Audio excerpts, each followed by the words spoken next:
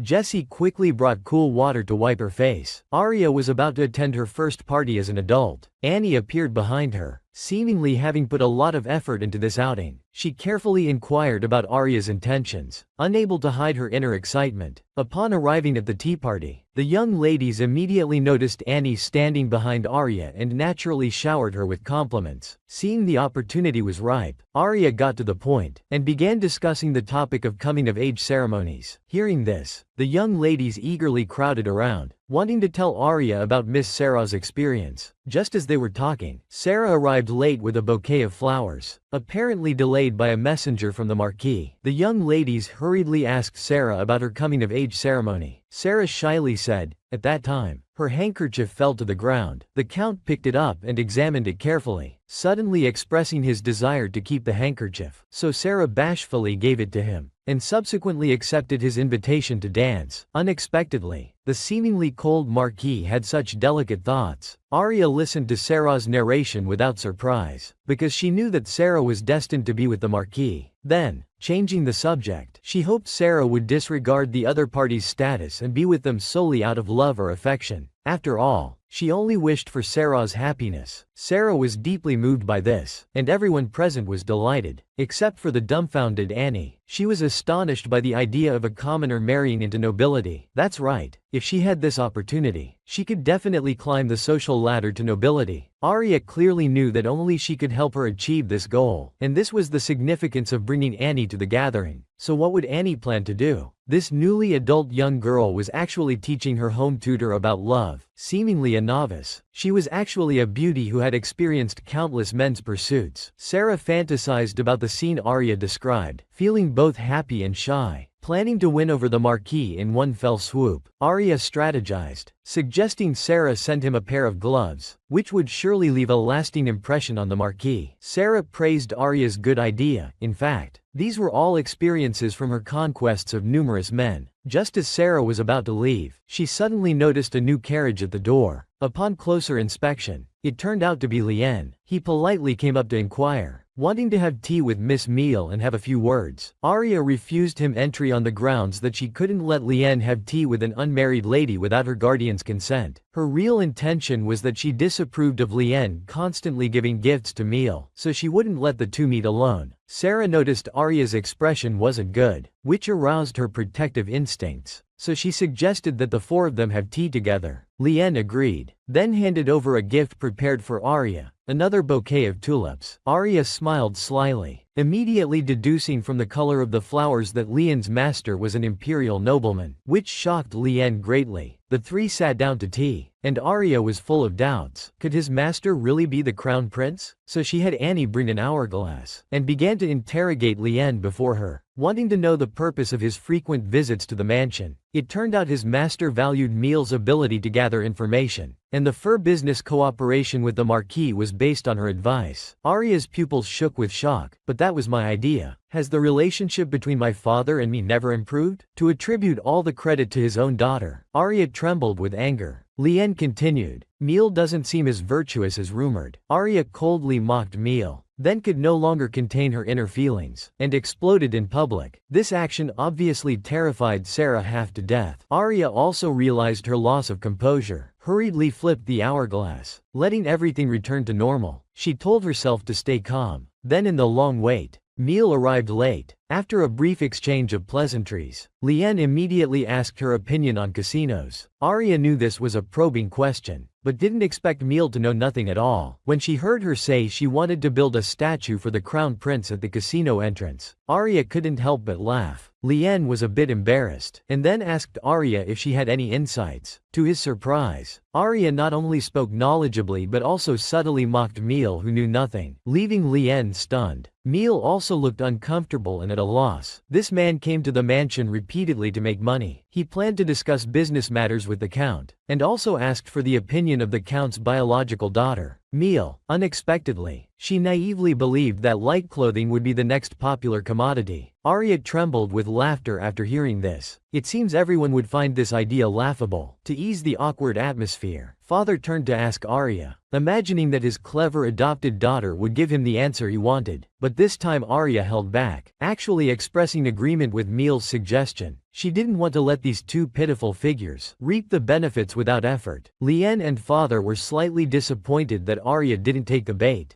Arya felt that rather than letting them benefit without effort, it would be better to focus on reading and improving herself. At this moment, Annie burst in, wanting to ask for leave to see the festival. Arya agreed without hesitation. Soon it was the day of the festival. Seeing Annie's plain appearance, Arya panicked and quickly grabbed a few exquisite clothes. Only this way could make other maids envious. After Annie got dressed, she left happily. Just as Arya wanted to read quietly, she noticed Jessie standing behind her. After some inquiries, Jessie also wanted to attend the festival, but due to work reasons, she was too embarrassed to ask Arya for permission. Unexpectedly, Arya granted leave without even turning her head. Jessie was a bit worried, and she had a bright idea to suggest going to the festival together with Arya. The three of them strolled down the street, with Arya reminiscing about the past, still feeling a bit uneasy, but thankful that everything wouldn't happen again. He bought 2 skewers of grilled meat and shared them with the other 2. Sitting by the fountain listening to people sing about winter's end and spring's arrival, the groundwork for the revenge plan had been laid. But living to ruin someone else's life, would that truly bring happiness? Arya couldn't help but fall into deep thought. Yas spotted her in the crowd, and hurried over to strike up a conversation. She exchanged polite greetings, but was met with a cold look from Arya. She intended to act as if nothing had happened, but the man beside her had a kind of fatal attraction, forcing Arya to continue the conversation. At this moment, Jessie and the attendant also noticed them,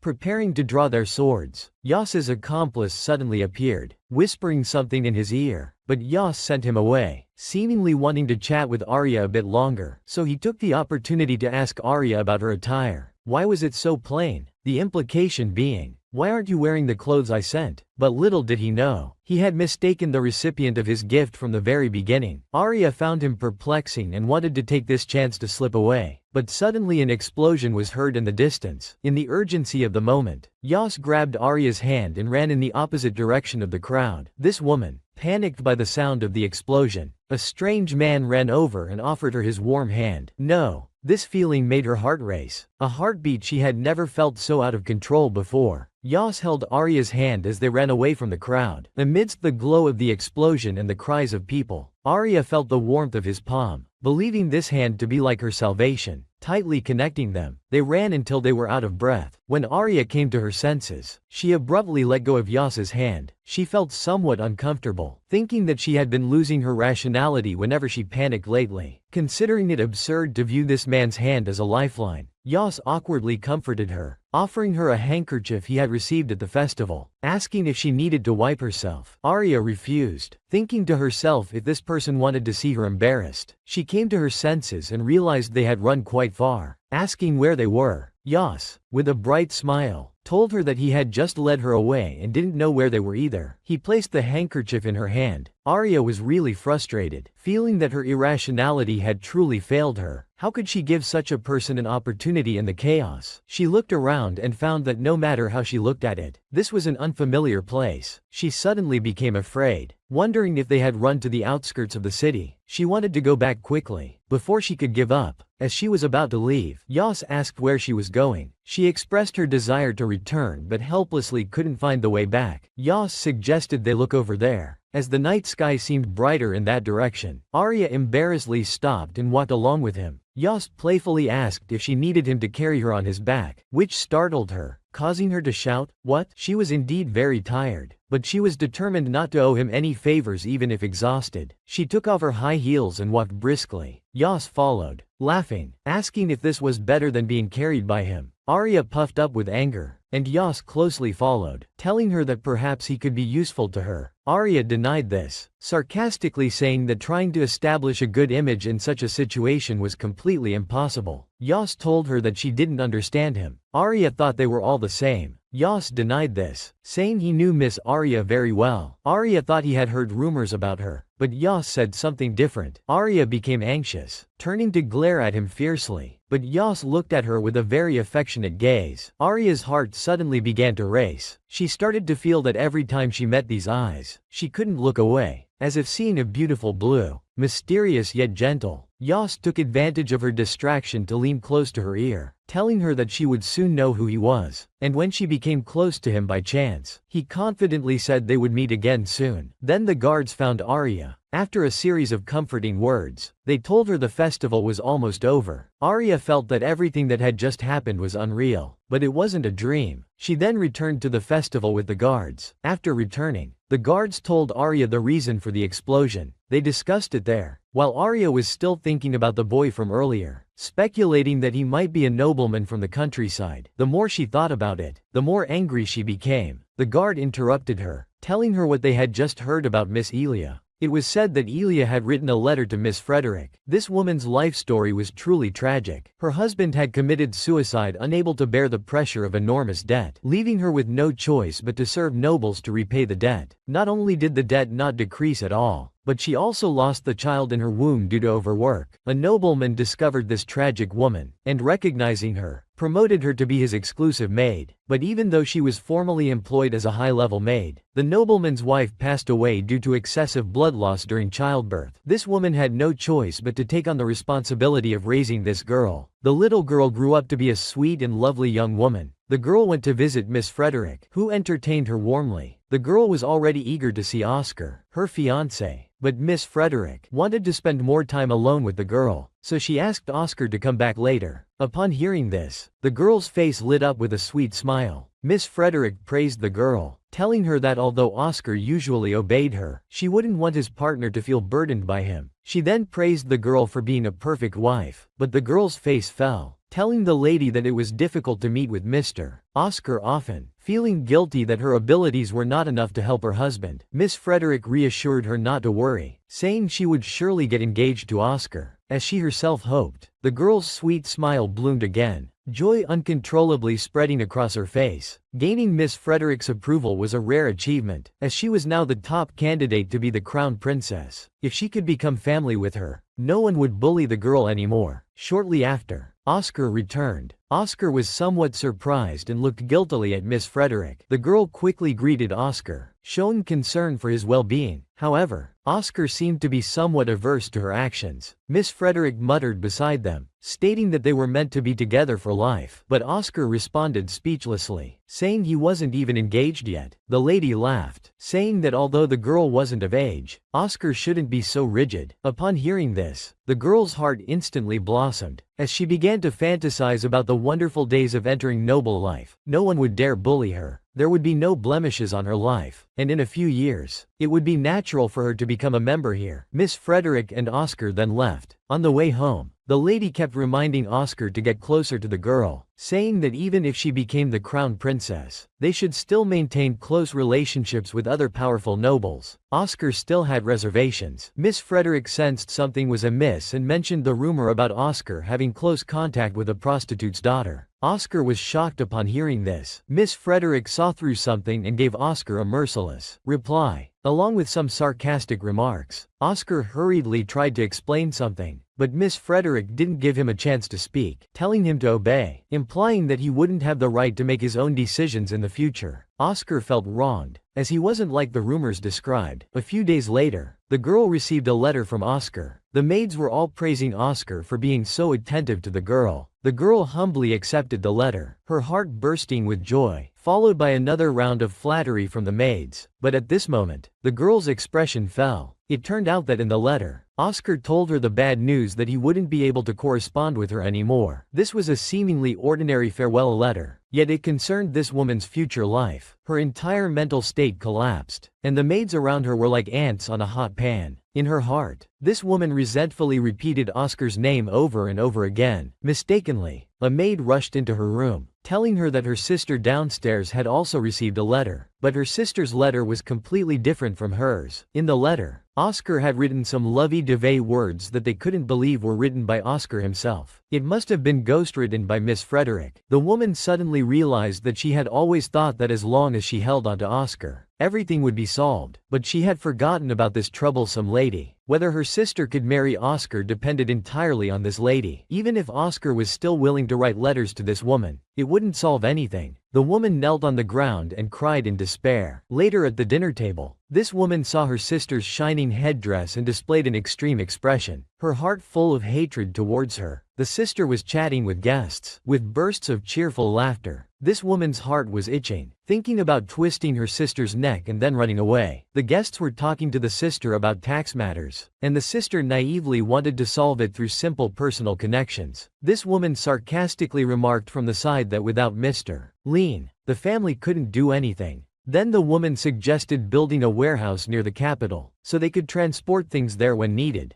greatly reducing taxes. Mr. Lean was quite shocked after hearing this. They suddenly realized that this suggestion was very useful. The sister seemed a bit flustered after hearing this and immediately pointed out some issues, but the woman quickly refuted them. The sister was exclaiming about the expensive fur tax, while the guard beside her flattered her, saying it was because he had predicted that fur would become popular that the tax appeared. Mr. Lean couldn't stand it anymore and quickly changed the subject to celebrate finding a solution. The woman thought to herself that even if she could know the future, there was nothing she could do. She had only become a clever little dot, unable to solve important problems or change anything. She flung herself onto the bed, showing a sad and helpless expression, because even if she begged Oscar not to stop corresponding, nothing would change. Even if she had outshone her sister today, it was useless. Was she just going to lie awake all night, afraid of getting her neck chopped off? Was her life just going to come to a standstill like this? This woman dressed up elaborately, planning to meet her fiancé's sister. Under her father's instructions, she left in a carriage. Annie watched all of this, sneered, and grumbled as she reported this to Alia. Unexpectedly, Alia wasn't interested at all and looked extremely haggard. After all, she had been crying about Oscar's matter last night. When Alia asked about Meal's attire, Annie pointed out that it was all clothing sent by Aishi's. Alia sighed. Today was Aishas's birthday. Meal and other nobles were invited to attend, which would determine Aishas's future status, while she would struggle and die again. Thinking of this, Alia felt powerless to change anything and fell asleep after making an excuse. Annie and Jessie looked at each other, worried about their young mistress's health condition. Meal arrived at Aishas's birthday venue and sat beside the party host, mingling successfully. Countless noble ladies came to talk to Aishis. Seeing this, Meal came up with a plan and used her father to steer the conversation towards herself. The two chatted happily. Oscar, however, arrived late under everyone's gaze. He politely greeted everyone, his handsome appearance captivating Meal. After some simple greetings, Meal believed that Oscar's heart was gradually returning to the right track. Aishis took the opportunity to play matchmaker, and although marriage was a foregone conclusion, Meal still felt shy. At this moment, the butler hurriedly came to report. Unexpectedly, the crown prince had suddenly arrived. Everyone was shocked to hear this, and then immediately displayed the appropriate demeanor, all believing that the marriage between the crown prince and Aishis was natural. Meal naively thought that the crown prince had really come to wish Aishis a happy birthday. Only Oscar felt something was wrong, because his sister's actions today were clearly putting pressure on the royal family. The crown prince's arrival surely wasn't a good thing. Aesis was also somewhat embarrassed and angry, not knowing what this man was up to, but for the sake of appearances, they could only bow respectfully to him. Unexpectedly, Yas didn't take it seriously at all. After hastily greeting them, he looked straight at Meal, who was standing next to Aesis. All along, he had mistaken Alia for Meal. Now, looking at the woman before him, she was much shorter than he remembered. Meal was at a loss, completely unable to understand the situation. Aesis was also confused. The crown prince had come to her birthday party to find Meal? Could Meal have a private relationship with him? Just as Yas was proudly announcing his identity, Meal looked up in confusion. Yas widened his eyes, realizing the woman standing before him wasn't the one he had been longing for. She was devastated inside. Where could her beloved be now? This woman was so bad, pretending to be kind and gentle while complaining behind others' backs. After the crown prince left, Meal's legs instantly went weak. Fortunately, Oscar was there to support her. Aesis quickly questioned Meal, asking what had happened between her and the crown prince, but Meal said she didn't know what had happened. This was her first time meeting His Highness, and she didn't know what the real young lady meant. Seeing Meal still sobbing, Aesis felt sympathetic and showed concern for the child. So Aesis asked Oscar to take Meal to rest, but after Meal left, she immediately muttered behind her back, thinking children were really troublesome. On the other hand, she also thought this was a good opportunity, because Oscar liked to care for pitiful people. If Oscar could become attentive to Meal through this chance, it would be a good thing. After taking care of Meal's emotions, Aesis began to ease the awkwardness brought by the crown prince earlier, smiling at the guests and making harmless jokes. Everyone said that she was indeed worthy of being the future crown princess, behaving very understandingly. Secretly, Aesis sent her subordinates to find out what had happened between Meal and the crown prince. Aesis had a bad feeling that something seemed to be slipping out of control. On the other side, Alia was eating delicious desserts prepared by the servants, constantly trying to comfort herself. In the evening, Alia saw Oscar bringing Meal back. Meal's father scolded Oscar for bringing Meal back too late. Oscar explained that there was a little accident at the party, and afterwards Meal fell asleep, so he didn't have the heart to wake her up. The count didn't pursue the matter further, but emphasized to Oscar that they were still minors and not yet married. Oscar was about to say goodbye and leave, but unexpectedly, the count asked him to stay for the night. Alia didn't expect that Oscar wouldn't even look at her. Alia thought she had already sorted out her emotions, but she didn't expect that seeing Oscar would still make her feel sad. Late at night, Alia couldn't sleep, so she walked out of her room to take a stroll, unexpectedly encountering Oscar. Just as she was about to greet him, Oscar turned and entered his room. Alia felt she couldn't miss such an opportunity, so she used the hourglass. This time she called out to Oscar, crying and telling him not to abandon her. Alia buried her head in Oscar's chest, mumbling and sobbing, but Oscar didn't seem to want to respond to Alia. Would Oscar agree to Alia's plea? Waking up the next morning, Alia didn't want to accept what she had done last night. She hadn't expected to say those things to Oscar, and to lean on him. However, last night Oscar had also expressed sympathy for Alia. After all, she was alone in such a big mansion without anyone to trust. After Alia fell asleep, Oscar expressed his true feelings, saying he hoped Alia wouldn't worry, that all his choices were for her. If he could become Meal's husband, they could become a family, and Meal wouldn't be able to bully her anymore. He also hoped that one day, Alia would understand his heart. But for Alia now, her heart was filled with pain, feeling ashamed for desperately clinging to Oscar. But just then, Alia heard that Meal seemed to have called her friends over to boast again. Alia's servant came, excitedly saying that on the day Meal returned with Oscar, her eyes were very swollen, because that day the crown prince appeared and questioned Meal. Moreover, he heard from a servant who used to work here that the gift Meal received was prepared by Essis's maid. It was then that Alia realized Oscar hadn't done anything. It was all Essis's doing. Learning the truth, Alia suddenly felt energized, and her body suddenly grew taller. Alia happily went out and happened to meet Meal and her friends. Meal said she hadn't seen Alia for a long time, smiling and saying that if Alia wasn't feeling well, she should stay in her room. Alia didn't bother to respond to Meal's sarcasm, saying she just wanted to go out for some fresh air today, and buy some clothes. Alia smiled and said to the girls present, "I don't know why, but I've suddenly grown taller again." She then looked at Meal and said, "Some people, even when they're older, still have a childlike stature. Such a growth rate is really enviable." Meal didn't show any reaction, but inside she really disliked Alia. On the way, Aliyah thought about how using the hourglass would make her body tired, but she didn't know why. Her body would suddenly grow after each use. Aliyah realized that reversing time might be exchanging life, so she decided to use the hourglass less. While buying clothes, Aliyah not only bought for herself but also for her 2 servants. Afterwards, they went to the Flower Mountain Cafe. One of the servants, Annie, said she had always wanted to come, but only nobles could enter. Then, Aliyah asked her servant Jessie to buy her a newspaper, checking on the life of the newspaper seller she had helped before. In the newspaper, she saw a news article stating, the mastermind behind the robbery of noble clients was a foreign high-ranking aristocrat. Aliyah suddenly realized that she might be able to use this information. He took the hourglass, planning to go to the casino to make money. At that moment, a man downstairs saw him. Who was this man? How would it feel to suddenly receive flowers from a stranger? And a handsome one at that? Embarrassed or flustered? Joyful or disgusted? Aliyah sat in the cafe, listening to Annie talk about her brother's voice. Thinking it might be helpful, she decided to take Annie to the casino later. Just then, a man with flowers arrived, and Aliyah was shocked because this man was none other than Yas, who had saved her that day. They didn't really have any connection, but Yas seemed very familiar. At this moment, the maid secretly told Aliyah that Yas had been standing downstairs for a long time, watching their direction. So Aliyah decided to have a good chat with this man of unknown identity to see what Yas was really up to. Yas, however, spoke in riddles, telling Aliyah that it was just a coincidence they met, and casually gave Aliyah the tulips he was holding. Aliyah was merciless, stating that she had received such tulips before, and because they were specially cultivated by the royal family, they were only sold in flower shops near the palace. The palace was not close to here, so this coincidental meeting seemed too coincidental. Yas wasn't put off by Aliyah's unfriendly words and still smiled, saying he just saw Miss Aliyah on the way and quickly bought a bouquet of flowers to follow her, but didn't expect Miss Aliyah to remember the flowers he sent last time. Aliyah was momentarily speechless, as it was clearly Lean who sent the flowers last time. What did it have to do with Yas? And despite her speaking this way, Yas could still sit there calmly. Could it be that he was so captivated by her beauty that he couldn't help himself? Yas suddenly changed the subject, saying that his real purpose for coming was his interest in the Rost fur consultant. Aliyah was shocked, as Rost would definitely not leak this information. Could it be that big-mouthed Lean had been talking about it everywhere? Aliyah cursed Lean 800 times in her heart. Yas changed the subject again, saying that because he had heard Aliyah was very intelligent, he wanted to invite her to a gathering to discuss some political and economic matters. Aliyah felt it was inappropriate, as she wasn't familiar with this man, and he was inviting her to a gathering out of the blue, and such gatherings were usually full of men. Aliyah asked Yas if he wasn't worried about damaging her reputation. Yas told Aliyah that this gathering was just for academic discussion, and he looked forward to Aliyah showcasing her knowledge. Although there would be mostly men, they absolutely wouldn't gossip, because those without manners wouldn't be qualified to attend the gathering. Aliyah was somewhat tempted. In a feudal patriarchal society, for her as a woman to attend such a gathering was a rare opportunity. But could this man in front of her really be trusted? When Aliyah returned home, Lean came over again, very attentively giving Meal a bunch of lilies, leaving Aliyah speechless. But then Lean turned and gave Aliyah a bunch of tulips, telling her these were from the master's garden. Aliyah looked at the familiar tulips, and was shocked for a moment. If you had a time hourglass, would you travel back to the past? If everything could start over, how would you choose? Can the change in the trajectory of events bring back hope from the bottom of your heart? Aliyah was still pondering the meaning behind Lean's words, why he had to tell her about the flowers from the master's garden, when her thoughts were interrupted by her father, the Count. The Count told Aliyah that Lean had feelings for her, which could be considered a good marriage. Aliyah was shocked, because Lean was frivolous, and he had been interested in Meal not long ago. Most importantly, Lean was just an attendant. Although she had long been disappointed, she never thought her father would actually sell his daughter for benefits. At this moment, her sister Meal added fuel to the fire, claiming that Aliyah and Lean were a good match. Aliyah immediately retorted, "This blessing is for you. Do you want it?" Meal pretended not to hear and said, "Has Sister Aliyah forgotten? I already have Oscar." Aliyah continued to provoke her. "Oscar hasn't appeared for who knows how long. Even gifts are sent by the maid." Seeing his 2 daughters engaged in a war of words, the Count father also realized something was wrong and quickly tried to smooth things over, saying, "It seems Aliyah doesn't have any intention of getting married yet." The meal ended in a cloud of smoke. After Lean left, just as Aliyah was about to rest, Lean unexpectedly returned, giving Aaliyah a letter, saying his master insisted that Aaliyah read it. Aaliyah opened it, and it was actually written by Yas. Lean asked Aaliyah if she could agree to his master's request. Aaliyah finally understood that it wasn't Lean who was interested in her, but Lean's master, Yas. But there was one thing Aaliyah didn't understand. Why had he sent so many gifts to Meal before? Lean smiled awkwardly, claiming it was a case of mistaken identity, and hoped Aaliyah wouldn't take it to heart. Although things were clear now, Aaliyah found it even harder to make a decision. Firstly, she didn't know Yas's identity, and secondly, Yas probably wouldn't be interested in her because she was very foolish. Lean was shocked, not understanding why Aaliyah would be so self-deprecating. As from his perspective, Miss Aaliyah was very intelligent. Aaliyah thought to herself, that's because of the hourglass. However, Aaliyah still agreed to attend the gathering. The noble ladies gathered together, asking Aaliyah where her love experience came from, as she had easily brought Sarah and the Marquis together. Aaliyah could only say that she used to be a commoner and was very familiar with these love techniques, but in her heart, she knew that Sarah and the Marquis were destined to be together, and she had only given them a little push. Aaliyah felt a bit lost at this moment. When did she start to have so little confidence? The labels from her previous life now brewed with the hourglass in this life. But when would her wavering heart finally collapse? When a group of people are arguing, what's the smartest choice? Is it to watch the drama unfold, or to offer the most reasonable suggestion to mediate? While the maids were discussing which dress Aaliyah should wear to the gathering, Aaliyah suddenly suggested that they should be her accompanying maids. Annie was both happy and excited. At the same time, Aaliyah decided to recruit new maids, but at this moment, Meal sent over the spy Barry. Aaliyah had no choice but to accept. Recalling how Barry had sowed discord by her side in her previous life, Aaliyah felt very displeased, repeatedly asking Barry to serve her tea, complaining it's either too hot or too cold, either spilled or too full, and instructing Annie to properly train this new maid. Arya arrived on time for Yas's gathering. As soon as she entered, she indeed saw many nobles. Everyone politely introduced themselves, while Arya simply said to call her by her name. They sat together discussing casino operation issues. Although Yas spoke naturally, everyone's attitude towards him was very respectful. Arya couldn't help but wonder about Yas's identity. Someone suggested that since casinos are restricted and difficult to manage, and no longer used for entertainment, they should be closed. However, most of the extreme noble faction opposed. First, casino taxes are a lucrative source of income. Second, because other countries covet this business, and the crown prince is personally managing the casinos, it's an effective tool to win over the nobility. Finally, if casinos are closed all at once, the tighter the grip, the more counterproductive it becomes. Illegal gambling would flourish, and the wealth gap would widen. Someone proposed limiting the operating amount, but how to enforce it? Whether nobles would honestly report their assets is also a big issue. The debate reached a fever pitch. Arya, who had been silent on the sidelines, suddenly suggested, the casino's closure is inevitable. The best solution is to pass this hot potato to the nobility. Everyone suddenly objected, stating it would damage the crown prince's reputation, and people would blame his highness for poor management. Arya was very surprised. Wasn't the noble faction always at odds with the crown prince? Arya told everyone, although from a short-term economic perspective, casinos can be profitable, in the long run, it's detrimental to the country and economic benefits, and there will be loopholes in managing funds and human resources. Rather than being indecisive at this time, it's better to directly transfer the casino to others' jurisdiction. The people would instead praise His Highness's decision as correct due to his wisdom and decisiveness. Most importantly, the noble faction is originally a malignant pet to the royal family. Giving them this seemingly attractive casino appears to be the royal family currying favor with the nobility, but in reality, it's weakening them. Isn't it a win-win situation? Everyone was impressed by Arya's wisdom, but the radicals still asked, why is Arya so certain that the casino will fail? At this moment, Yas suddenly stood up and adopted Arya's suggestion. Everyone fell silent, and the meeting ended. Yas kept Arya behind to praise her, but Arya said, don't try to get away with it. Mr. Yas, who exactly are you? The man before her was both familiar and strange. Unknown what kind of heart was hidden beneath the handsome exterior. The more Arya couldn't figure him out, the more fascinated Yas became with her, and Yas realized this, so he concealed his identity in various ways, but then changed his approach, feeling his desire to know Arya was too eager, fearing it might be counterproductive. Arya was a bit speechless. This person didn't seem to be attracted by her appearance. Yas pondered for a while, believing Arya had unique insights into current trends, and all those invited to this gathering were such people. Is this guy a collector of intellectuals? Arya couldn't help but mock, so she continued to inquire about Yas's true identity. Looking at Arya's beautiful face, Yas knew that even if he revealed his identity as the crown prince now, it wouldn't be of any help to Arya, so he bowed his head deeply, asking Arya to give him more time. Right now, Yas was just a mysterious supporter deeply attracted by Arya's intelligence and wit. Hearing these moving words, Arya's face suddenly turned red. She became unable to look directly at Yas's face, his azure eyes gentle and clear. The initiative gradually being taken by Yas. To cover up her embarrassment, Arya turned her head away, her intuition telling her this man had no ill intentions. Although she intended to get to the bottom of it each time, she was no match for Yas's elegant refusals. At this point, it didn't matter anymore. Arya turned and walked up the stairs. What does the lady think of me? Faced with Yas's inquiry, Arya voiced her speculation, believing Yas must be His Highness the Prince. But how could someone engaged to a palace maid be running around? Before Arya could finish, Yas approached from behind, wanting to properly praise this young lady. Arya quickly covered her face with her hat, stating her conclusion. Yas was just a noble she didn't know. Hearing this, Yas seemed to breathe a sigh of relief. He invited Arya to attend such gatherings again next time. Although Arya said she'd consider it, she had already made up her mind. Returning to the mansion, Meal, seeing a large bouquet of tulips, concluded it was from Lien for Arya, so she and her father arbitrarily assumed Lien had taken a liking to Arya, even asking her mother's opinion. Seeing this, Arya immediately changed the subject to the warehouse matter. Seeing Meal's bitchy behavior, Arya understood time was of the essence. She decided to forge her own path. A few days later, she appeared at the casino, dressed elegantly. With Annie, Arya ordered a glass of wine, observed from the second floor for a while, then decided to go downstairs to test the waters. She kept winning for several days using the hourglass, which made the onlookers uneasy. While receiving praise from those around her, the hourglass beside her kept turning over and over, but side effects followed. How would Arya deal with this? If you had an hourglass that could reverse time, what would you use it for? Arya, at the casino, used the hourglass to make a fortune. At this moment, she was exhausted, and her continuous winning had attracted envy. She would win once and quickly leave each time, but today she was surrounded and blocked by others. Many gamblers hoped to get some gambling tips from Arya. In this critical moment, Annie and Arya had to escape separately, as the pursuers' footsteps got closer and closer, just as Arya was about to be caught. At that moment, a man wearing a golden lion mask appeared. He led Arya into a private room. The perceptive Arya sensed something unusual, the voice sounding somewhat familiar. Seeing his disguise about to be seen through, Arthur immediately turned his back and made excuses. The gamblers passed by the room, and Arya didn't dare to breathe. Just as she was about to leave, Arthur called out to her. He believed there were still safety concerns outside, so he kept Arya in the room. Arthur opened the door, had his attendants drive away all the gamblers. While pretending to be unconcerned, he inquired about Arya's gambling secrets. The polite attitude made Arya feel comfortable. She could sense that the man in the lion mask had no ill intentions, only the curiosity of a spectator, and didn't seem to be a strange person. Aaliyah calmly spun her lies, claiming she simply believed in her abilities and that luck was part of skill. Arthur was stunned. At that moment, there was a knock on the door outside. It seemed the gamblers had been successfully driven away. Yas was speechless. Who told you to be so efficient? The attendant, being straightforward, actually said, "Thank you." With no reason to keep Aaliyah any longer, Yas had to politely see her out. Afterwards, he removed his mask and discussed the next steps with his attendant. It seems he had set a trap earlier, falsely claiming he felt burdened by managing the casino, hoping Vigo would voluntarily buy the casino he was running. He didn't expect it to work so quickly. Yas further planned to let the nobles use the casino more boldly, then close it down. By then, the casino would no longer belong to the crown prince, and the nobles' internal strife would surely be a spectacular show, exploiting humans' unbridled greed for property. The crown prince decided to use this opportunity to teach them a lesson. However, after the truth comes out, the Rost family's use of the customs warehouse tax issue would be difficult to handle. Current laws couldn't restrict it, and it's unknown which nobody suggested it. Seeing Vika's indirect criticism before him, Yas was furious but dared not speak, only able to drive him out. He then sat alone, lost in thought, once again recalling Aaliyah's face. Charming girl, where will you lead me? Meanwhile, Aaliyah returned to her mansion to remove her makeup. Since she had earned enough money, there was no reason to return to the casino. So, she instructed Annie to bring her brother, starting her next plan. This man was called Andro. He was called by his sister to help. Faced with Aaliyah's request, Andro was confused, because his task was to buy sugar, as much as possible. Aaliyah's goal was to monopolize sugar. After all, sugar was one of the luxuries of the nobility. Seizing the market opportunity would surely bring endless wealth. Aaliyah attended a tea party for noble ladies, where they discussed recent events. Faced with this sudden gathering, Aaliyah knew well that these small families without territories couldn't develop trade, so they could only come to curry favor with the count, starting with those small families who initiated monopoly trades with the noble faction as their backing. Aaliyah had candidates in mind, but on second thought, the noble faction wouldn't attack her, so it must be the prince's party. Could the prince's party be using foreigners? Thinking of this, Aaliyah's head started to ache, because once involved, it would be hard to extricate herself. Aaliyah was so lost in thought that she couldn't even hear Sarah calling her. She was startled out of her reverie. Seeing Aaliyah's troubled expression, Sarah thought she was worried about her father, so she tightly grasped her hands. Seeing Sarah's sincere manner, Aaliyah could only play along, putting on a pitiful expression. It's worth noting that even if the Rost family fell, the remaining property would be enough to sustain them for 3 generations. Sarah quietly told Aaliyah that she had actually been confessed to by the Marquis, and took the opportunity to invite Aaliyah to dinner to thank her for everything she had done. Her investment had finally paid off, and Aaliyah was overjoyed. Sometime later, Aaliyah attended Yas's small gathering as usual. As expected, the meeting's content was all about discussing the nobles who had their clients stolen. But contrary to expectations, these people seemed particularly happy about targeting the noble faction. Aaliyah was confused, knowing that quite a few of those present were nobles themselves. Did everyone present have a masochistic tendency? Just as Aaliyah was drinking water to quench her thirst, Lane suddenly said, "Viscount Vigo has bought the Crown Prince's casino." This shocked Aaliyah, and everyone stared at him. Yas calmly turned to Aaliyah. "Woman, what makes you think I wouldn't? Abu, what makes you think the Crown Prince wouldn't sell the casino?" Aaliyah recalled her previous memories, when the Crown Prince was heavily criticized by the public for closing the casino due to poor management. Of course, Aaliyah couldn't possibly say these things out loud, so she could only make up an excuse to brush it off. Yas continued, "Suppose I, not assuming the Crown Prince, only managed the casino briefly, then sold it to a suitable candidate. Wouldn't the result be different?" Aaliyah pondered carefully, instantly understanding the prince's party's intentions. However, given the prince's abilities, wouldn't making such a decision and giving such instructions be a bit far-fetched? Aaliyah thoughtfully walked upstairs, but was called back by Yas. After their eyes met, there was endless praise for Aaliyah again.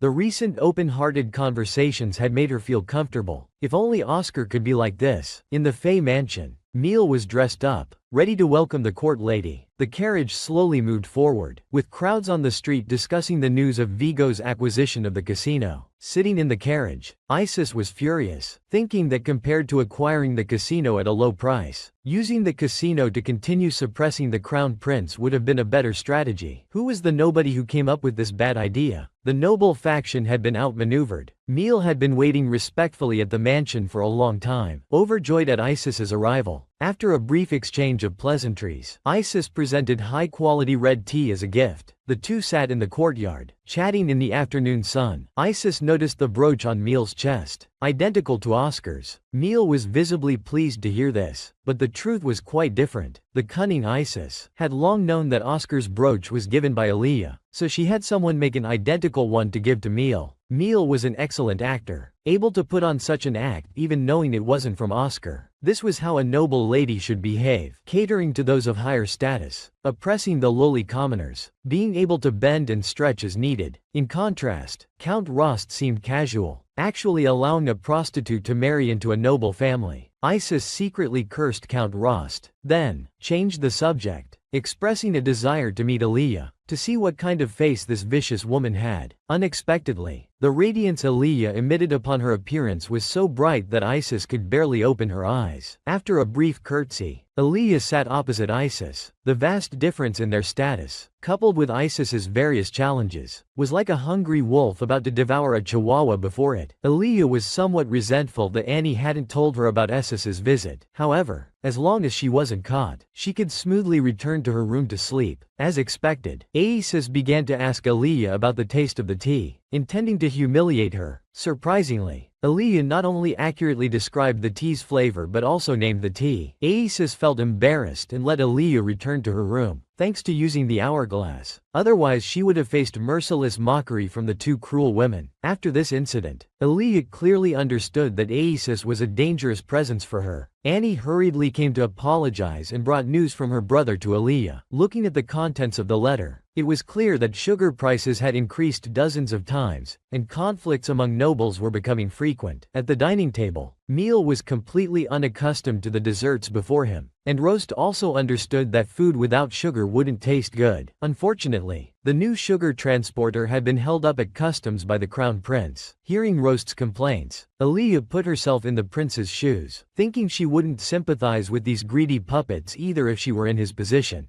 Meanwhile, due to Tang Manor monopolizing sugar, countless nobles rushed to buy it, purchasing sugar at 30 or even 40 times the original price. Conflicts among nobles began to intensify, and a bloodless war had begun. Now that sugar was monopolized, it cost 30 times the original price. Annie was at a loss. If the young lady sold it herself, wouldn't she make even more profit? But Aaliyah didn't think so. Her goal was merely to make the nobles fight over sugar, not to gain high profits from it. Annie was confused, but Aaliyah suddenly called out to Barry, who was hiding nearby, angrily questioning her. Why couldn't she adjust the tea's temperature properly even now? And why didn't the cookies have any sweetness? Barry was about to tell Aaliyah about the high sugar prices when she was scolded harshly. Annie also fanned the flames, but her words reminded Aaliyah that in the past, when she found food unpalatable, she would buy perfumes as a substitute. The sweet scent could make people feel comfortable. As she pondered this, she suddenly realized she hadn't tormented Barry enough, so she continued to order her to do other tasks. Aaliyah looked through books and found that the perfume she had previously bought in Bowen's shop, although sweet-smelling, couldn't expand its storefront due to lack of funds. So after perfume became popular, it was quickly devalued by the nobles. "I'll choose you then." Aaliyah decided to give him a chance. Sometime later, Baron Bowen received a letter from Aaliyah, requesting only 30% of the profits, as if she knew the perfume would definitely sell well. However, it was signed as investor. A few weeks later, Aaliyah received a gift from Bowen, expressing gratitude for her foresight in the letter, and including a cravat, a gift typically given to men. Aaliyah pondered, realizing Bowen had assumed she was male, but her identity couldn't be widely known. After thinking for a moment, she immediately sent Annie to prepare a carriage, and went shopping at a clothing store. Dressed in her new outfit, the handsome Aaliyah entered Bowen's perfume shop and asked to see the owner by name. Bowen sat face to face with Aaliyah, instantly captivated by the beautiful woman before him. The thick-skinned Aaliyah met with him without knowing who he was. Aaliyah was speechless. When she revealed her identity to Bowen, he slapped himself, ashamed for having feelings for an underage girl, making a complete fool of himself. Aaliyah continued to ask Bowen about the product's development prospects. Unexpectedly, he wanted to sell at affordable prices, allowing ordinary people to enjoy noble perfumes. Aaliyah smiled slightly, realizing she hadn't invested in the wrong person. However, for Bowen to say such things to a beautiful woman he had just met, his face instantly turned red. He then spoke about his unconditional trust in Aaliyah and the anonymous investor behind her. Aaliyah calmly took off her cravat and casually placed it around Bowen's neck. When he saw the cravat clearly, he instantly understood that the mysterious investor was Aaliyah standing before him. The man was somewhat flustered, realizing he had mistaken his behind-the-scenes boss for a man. Looking at the gift he had sent to Aaliyah being returned unchanged, exchange. Baron Bowen was astonished to discover that Aaliyah was the mysterious investor. He hurriedly chased after her, apologizing for his rudeness. Coincidentally, Annie was waiting in the hallway, having already purchased all the perfumes Aaliyah needed. Hearing the word, buy, Bowen was thunderstruck. The investor wanted to buy? Taking them directly wouldn't be too much, so he immediately had a luxurious perfume gift set prepared, including almost all the styles in the store, and gave it to Aaliyah as a gift. He also gave her a bunch of the store's new product, flowers that could maintain their fragrance for a long time, and another bunch to Annie standing nearby. Annie seemed at a loss, happily accepting the white bouquet before her. Aaliyah glanced secretly, thinking this was a good opportunity to promote Annie, so she began introducing her. This was how Baron Bowen and Annie met. The same polite compliments made Annie blush repeatedly. Aaliyah teased from the side, could it be that Baron Bowen has no resistance to beautiful women? She also quietly told her to keep her true identity a secret. On the way back, Annie became infatuated. It seemed that Bowen was the type of man who charmed imperceptibly. Though it didn't work on Aaliyah, it was a fatal blow to the innocent Annie. Seeing Annie's excited state, Aaliyah thought they would make a good couple. If this marriage were to happen, it would only benefit the surrounding maids, including Aaliyah herself. The question was how to help Annie attract Bowen. The carriage soon arrived at the floating island. The sandalwood perfumes weren't moved to Aaliyah's room but were placed in the living room on the first floor. Aaliyah told Annie to distribute all of these to the maids, and if the perfumes were all used up, she should send Annie to purchase more. Annie was thrilled to hear this, as seeing the Baron she had been thinking about would make her happy for a whole day. So after a while, when the perfumes were almost gone, Annie happily dressed up and went out to buy perfume from Bowen's store. Bowen was delighted to see Annie's arrival, but the conversation revolved around Aaliyah, which left Annie feeling discouraged. By evening, a dispirited Annie headed home. Aaliyah sensed something was wrong and asked her about the conversation. When Aaliyah learned that Annie felt she wasn't as attractive as her, she instantly understood Bowen's words. She then began to brainwash Annie. Love is about weighing pros and cons. You don't love Bowen, but his wealth. Just like that, the young Annie was no longer heartbroken, her mind filled only with Miss Aaliyah's words. In the evening, Neil still had no appetite for food due to not getting candy, but Aaliyah ate with relish. Had the flavor of the seasoning returned? As she pondered this, she suddenly smelled a fragrance on the maid, and immediately understood everything. It seems everyone in the mansion will be at my disposal. That day, Lane came to visit, again bringing boxes of gifts. Aaliyah thought they were for her, but they turned out to be for Neil again.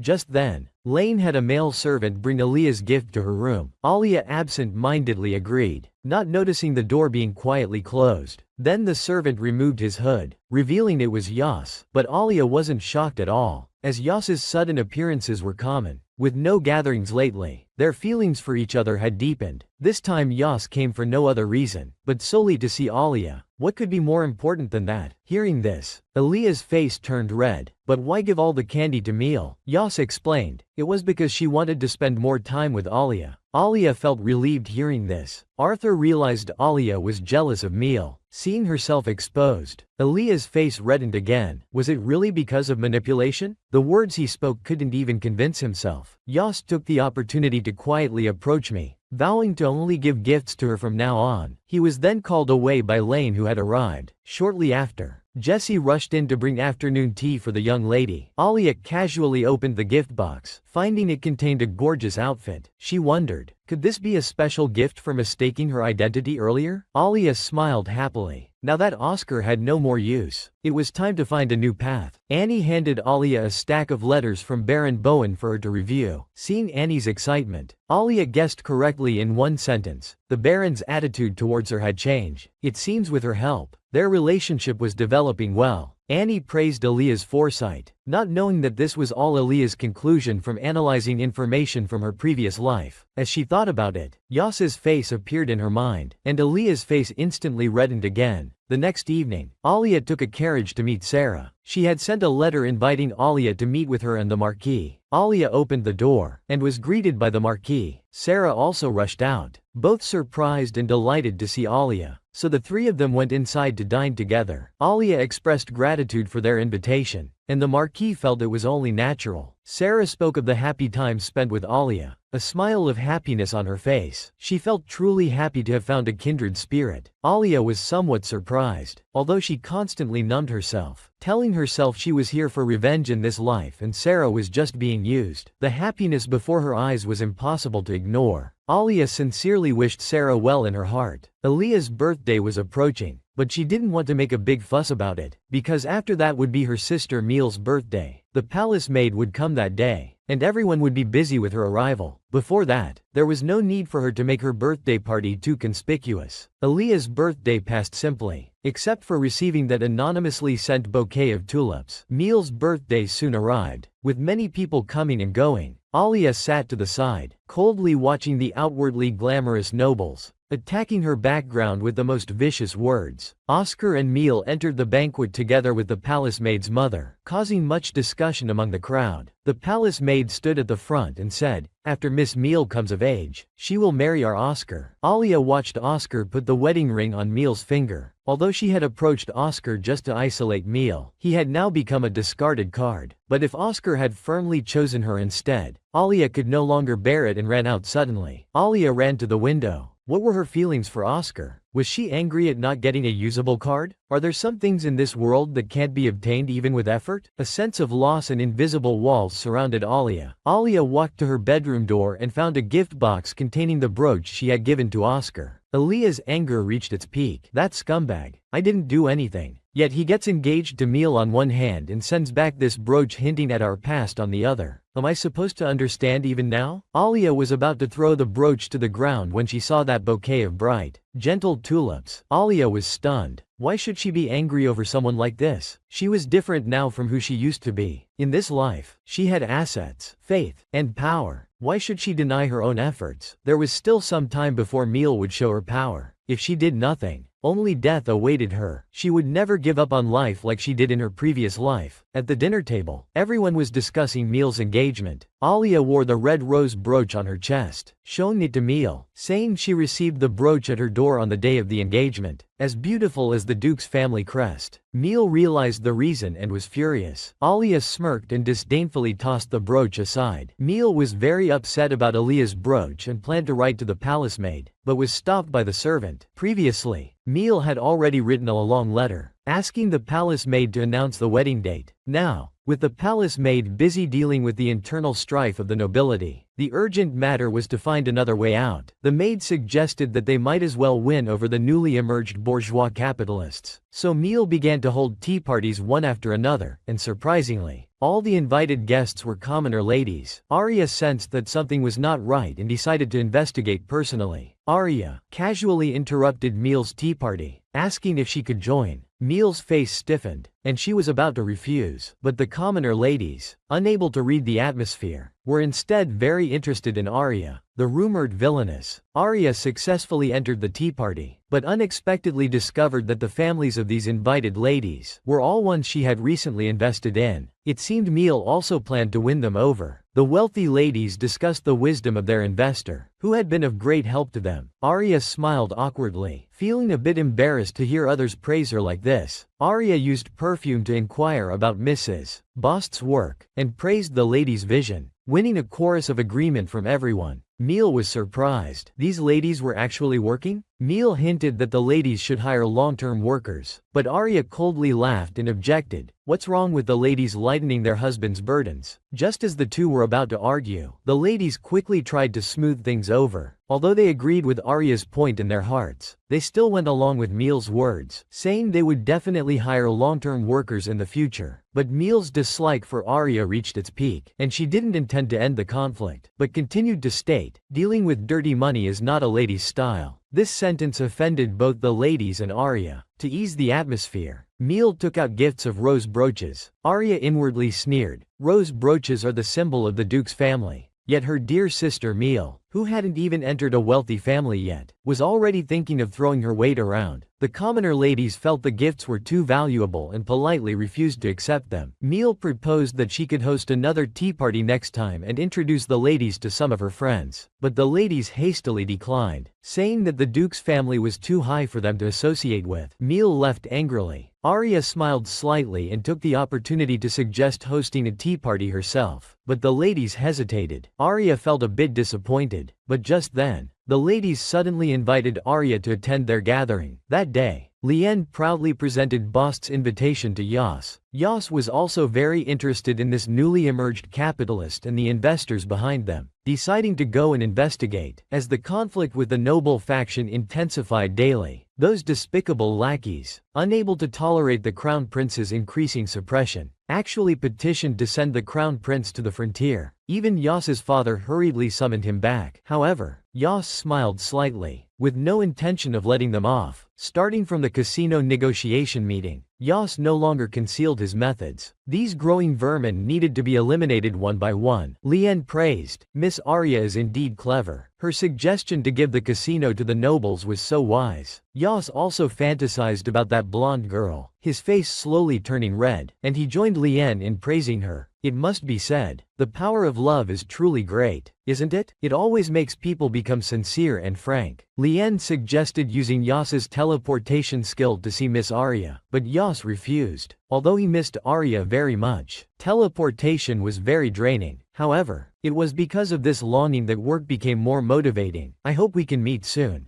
beautiful Miss Arya." Yas began to work seriously, deciding to agree to lower luxury goods prices and hand over the letter to the neutral faction. However, this wasn't bowing to the noble faction, but a strategic retreat, as a sudden price drop would disrupt market order. Upon seeing the letter, the neutral faction couldn't help but sigh about the crown prince's uncertain future. Arya, far away in the capital, also heard about the crown prince's recent actions, with many nobles going bankrupt and casinos being investigated. Arya imagined the impact on the Robert family after the noble's bankruptcy, and herself ending up on the streets, her little face turning red. That would be so wonderful. Arya came back to her senses, looking at the maid Barry kneeling before her, her eyes lowered. With such slow movements, she might only get to drink the brewed tea next year, right? Barry trembled at the question. Arya threw Mercy on the ground, smiling as she told Barry to clean up quickly. As the maid came to serve the meal, Arya thought about how this maid had played her in her previous life, once again marveling at how adorably naive she had been in her past life. Arya smiled slightly, ordering Barry to drink all of the master's tea. Barry's face turned quite unpleasant, but Arya was gleefully schadenfreude. "I don't know whether to call it lucky or unlucky. My first revenge target. Dear little Barry, if you could have a superpower, which one would you choose?" All along, Arya had thought that only she possessed the ability to turn back time with the hourglass, until she met this man. At the Rost family's dining table, everyone was enthusiastically discussing the neutral faction's behavior, but Arya was speculating about Yas's true identity because of this, wondering if he could be the Emperor's illegitimate son. Baron Rost asked Arya for her insights on the neutral faction, but Arya had no intention of helping him, feigning ignorance, which led to her sister Miel making some sarcastic remarks. Soon came the gathering of the new capitalists, to which Arya was invited, and at the same time, Yas also attended the gathering under the identity of Pino. The two met like this at the meeting. Arya was shocked, not expecting Yas's true identity to be Pino. "But where did you get so much money?" Arya glared at Yas, who unexpectedly averted his eyes, leaving Arya speechless and angry. Yas was equally embarrassed, but both were secretly stealing glances at each other. Observing the recent changes in each other, Arya gracefully introduced herself to everyone, and her unique insights from the last tea party won unanimous praise from everyone. Yas watched Arya looking at other men, his heart overflowing with jealousy. Then Yas smiled slightly and, as the new investor this time, began to introduce the investment project. Surprisingly, it was a school, and the unique feature of the school was that everyone, including commoners, could attend. Alia was slightly stunned. Although it seemed like an investment, Yas's behavior was providing opportunities for commoners. Could it be because she had shown him hope? Alia was secretly pleased, but Yas interrupted her, saying it wasn't because the empire needed talent. Alia's expression became awkward, realizing she had misunderstood. After the meeting, Alia didn't plan to pay attention to Yas, but he came over like a big puppy to greet her. As they walked, Alia felt a bit dejected, realizing she had discovered Yas was Prince Pinoru in such a setting. Yas denied this identity, confusing Alia. Why hide himself repeatedly? Could he really be an illegitimate child? Then Yas led Alia to a forest, claiming it was next to the capital. Alia was furious at this point. Still lying to me. How could we have walked so many kilometers in such a short time? This man clearly liked her, but not only did he not say it, he kept lying to her. It was infuriating. Alia's eyes dimmed. Yas brought her into a blue cabin and began to seriously explain his family's special ability, which was adaptation. Because Alia possessed the hourglass of time, she quickly understood. Then Yas said that Pinoru was just an alias, and his real identity was Astrophy, the crown prince. What? The crown prince? Alia was stunned, feeling both embarrassed and angry, a clear sense of dizziness coming over her. Her romantic interest turned out to be the crown prince. Yas looked at Alia somewhat helplessly, hoping she could treat him as before. But for Alia, this was clearly difficult. After all, the person before her was the crown prince, and she had been so disrespectful before. Yas then comforted Alia, saying he didn't mind her behavior and actually found her full of charm. Alia immediately felt shy. Yas looked at her, thinking she was as cute as a bristling kitten. Due to urgent matters, Yas could only place a kiss on the back of Alia's hand and say he would come again later. Alia returned home, stroking her arm, feeling both sweet and dazed. Not long after, Yas's project proposal arrived. Alia wouldn't miss this connection with the royal family and quickly signed the project document, but she worried about how to tell Yas that she was an investor. At the Rosette family's harmonious dinner, her mother mentioned Sarah and the Marquise's engagement, boasting about her daughter's good relationship with Sarah. Neil was very surprised, and father, Baron Rosette, hurriedly began to flatter Alia, but Alia ignored him completely, instead feeling angry at her father's sycophancy. At this time, she received a letter from Yas. Although it was just a simple greeting, Alia's mood inexplicably improved. Perhaps this was the power of love. Soon came Sarah's engagement party. Alia specially wore Sarah's best friend-style dress, dressing up beautifully, dazzling Neil with her beauty. Alia gave her carefully prepared gift to Sarah. The sisters, not having seen each other for a long time, hugged happily. Neil inappropriately interrupted, introducing himself to Sarah and taking the opportunity to mock Alia. Hearing her good friend being spoken of like this, Sarah's eyes could kill, and she was also secretly worried about Alia's situation. The Marquis noticed his wife's unusual behavior and came to comfort her. Sarah shyly looked at him, sincerely hoping that Alia could find a good man like herself. Alia followed her father, standing in the banquet, becoming the center of attention. However, Alia's heart wasn't very happy, feeling as if in a different world. Listening to everyone's praise, she felt both nostalgic and repulsed, conflicting emotions filling her entire body. At this moment, Yas's sudden appearance interrupted Alia's thoughts. Alia hurriedly chased after him. The night was very dark, and Alia couldn't find Yas's figure. Just as she was feeling disappointed, a warm coat was draped over her shoulders. Alia looked at the coat Yas had put on her, her face turning red. The two exchanged sweet words in the courtyard. Alia hoped Yas could look at her openly, but Yas had come this time to win over the Marquis. Yet he couldn't control his longing heart, and to avoid directly facing the noble faction, he could only observe Alia from afar. The moonlight fell on Alia's golden hair, and Yas was momentarily dazed. Thinking Alia looked like an illusion, Yas placed a kiss on Alia's forehead, ending their brief meeting. At this moment, a shrill cry appeared. It turned out that a court lady who had been observing in secret had discovered their intimate behavior, angrily rebuking Alia and Yas for their impropriety. However, Yas was not interested in this nominal fiancé, especially since he had never intended to marry her from the bottom of his heart. So he sarcastically remarked to the court lady that he would rather remain single for life than marry her. This infuriated the court lady. Yas just smiled slightly, and casually threatened her with the casino ledger. After the party, the court lady returned home, getting angrier the more she thought about it. The crown prince certainly couldn't be touched, so that little seductress Alia must be eliminated. Just as the court lady was at a loss, Neil paid a visit, and she took the opportunity to propose dealing with Alia. Neil had been eager for this internally, and he had been giving Alia a hard time at home. Now with the court lady's support, malicious thoughts suddenly emerged. On the other side, Alia sat on the sofa, Noticing Barry's behavior was a bit suspicious. At this moment, Annie happily ran in with a letter from Pinoru. Alia thought of Yas's situation, which was exactly like her previous life. Perhaps heaven had its own arrangements, putting two people with special abilities together. Could this change their fate? Annie was very happy that the young lady had so many suitors since the banquet, but the dazed Barry didn't pour tea for Annie, annoying her. Alia, with a testing heart, asked Annie to drink her tea. Annie picked up the cup and took a sip, but Barry suddenly knocked it over. Annie immediately started cursing, then suddenly turned pale and collapsed. Alia rushed to Barry, grabbing his hair. The death of her mother in her past life flashed before her eyes. With the same symptoms as Annie, this Barry was also the murderer who killed her mother. The hourglass of time slowly began to turn in Alia's hand, rewinding to before Annie drank the tea. This time, however, Alia herself picked up the poisoned cup of tea. After taking a sip, under Barry's smug and dark gaze, she fell to the ground. The maid who poisoned her fled out of fear of punishment, successfully confirming the rumors of poisoning the young lady. Alia, prepared in advance, soon woke up. Meal, seemingly anxious, hurriedly came over. Alia took the opportunity to act like a good sister, hinting that Barry was sent by Meal, and if he hadn't been sent, it would have been her dear sister in trouble today. Seeing Alia's fragile appearance, everyone's sympathy soared. The news spread quickly, but it was only about a maid attempting to assassinate the young lady. Alia felt this wasn't enough and instructed Annie to spread it further. Soon after, Sarah, hearing the news, rushed over. Alia, pretending to be ill, deliberately caused kidney stones, appearing even more fragile and helpless in the eyes of her good friend Sarah. Sarah held Alia's hand, telling her she would always believe in her. Alia was also moved by the sincere emotion, genuinely thanking Sarah.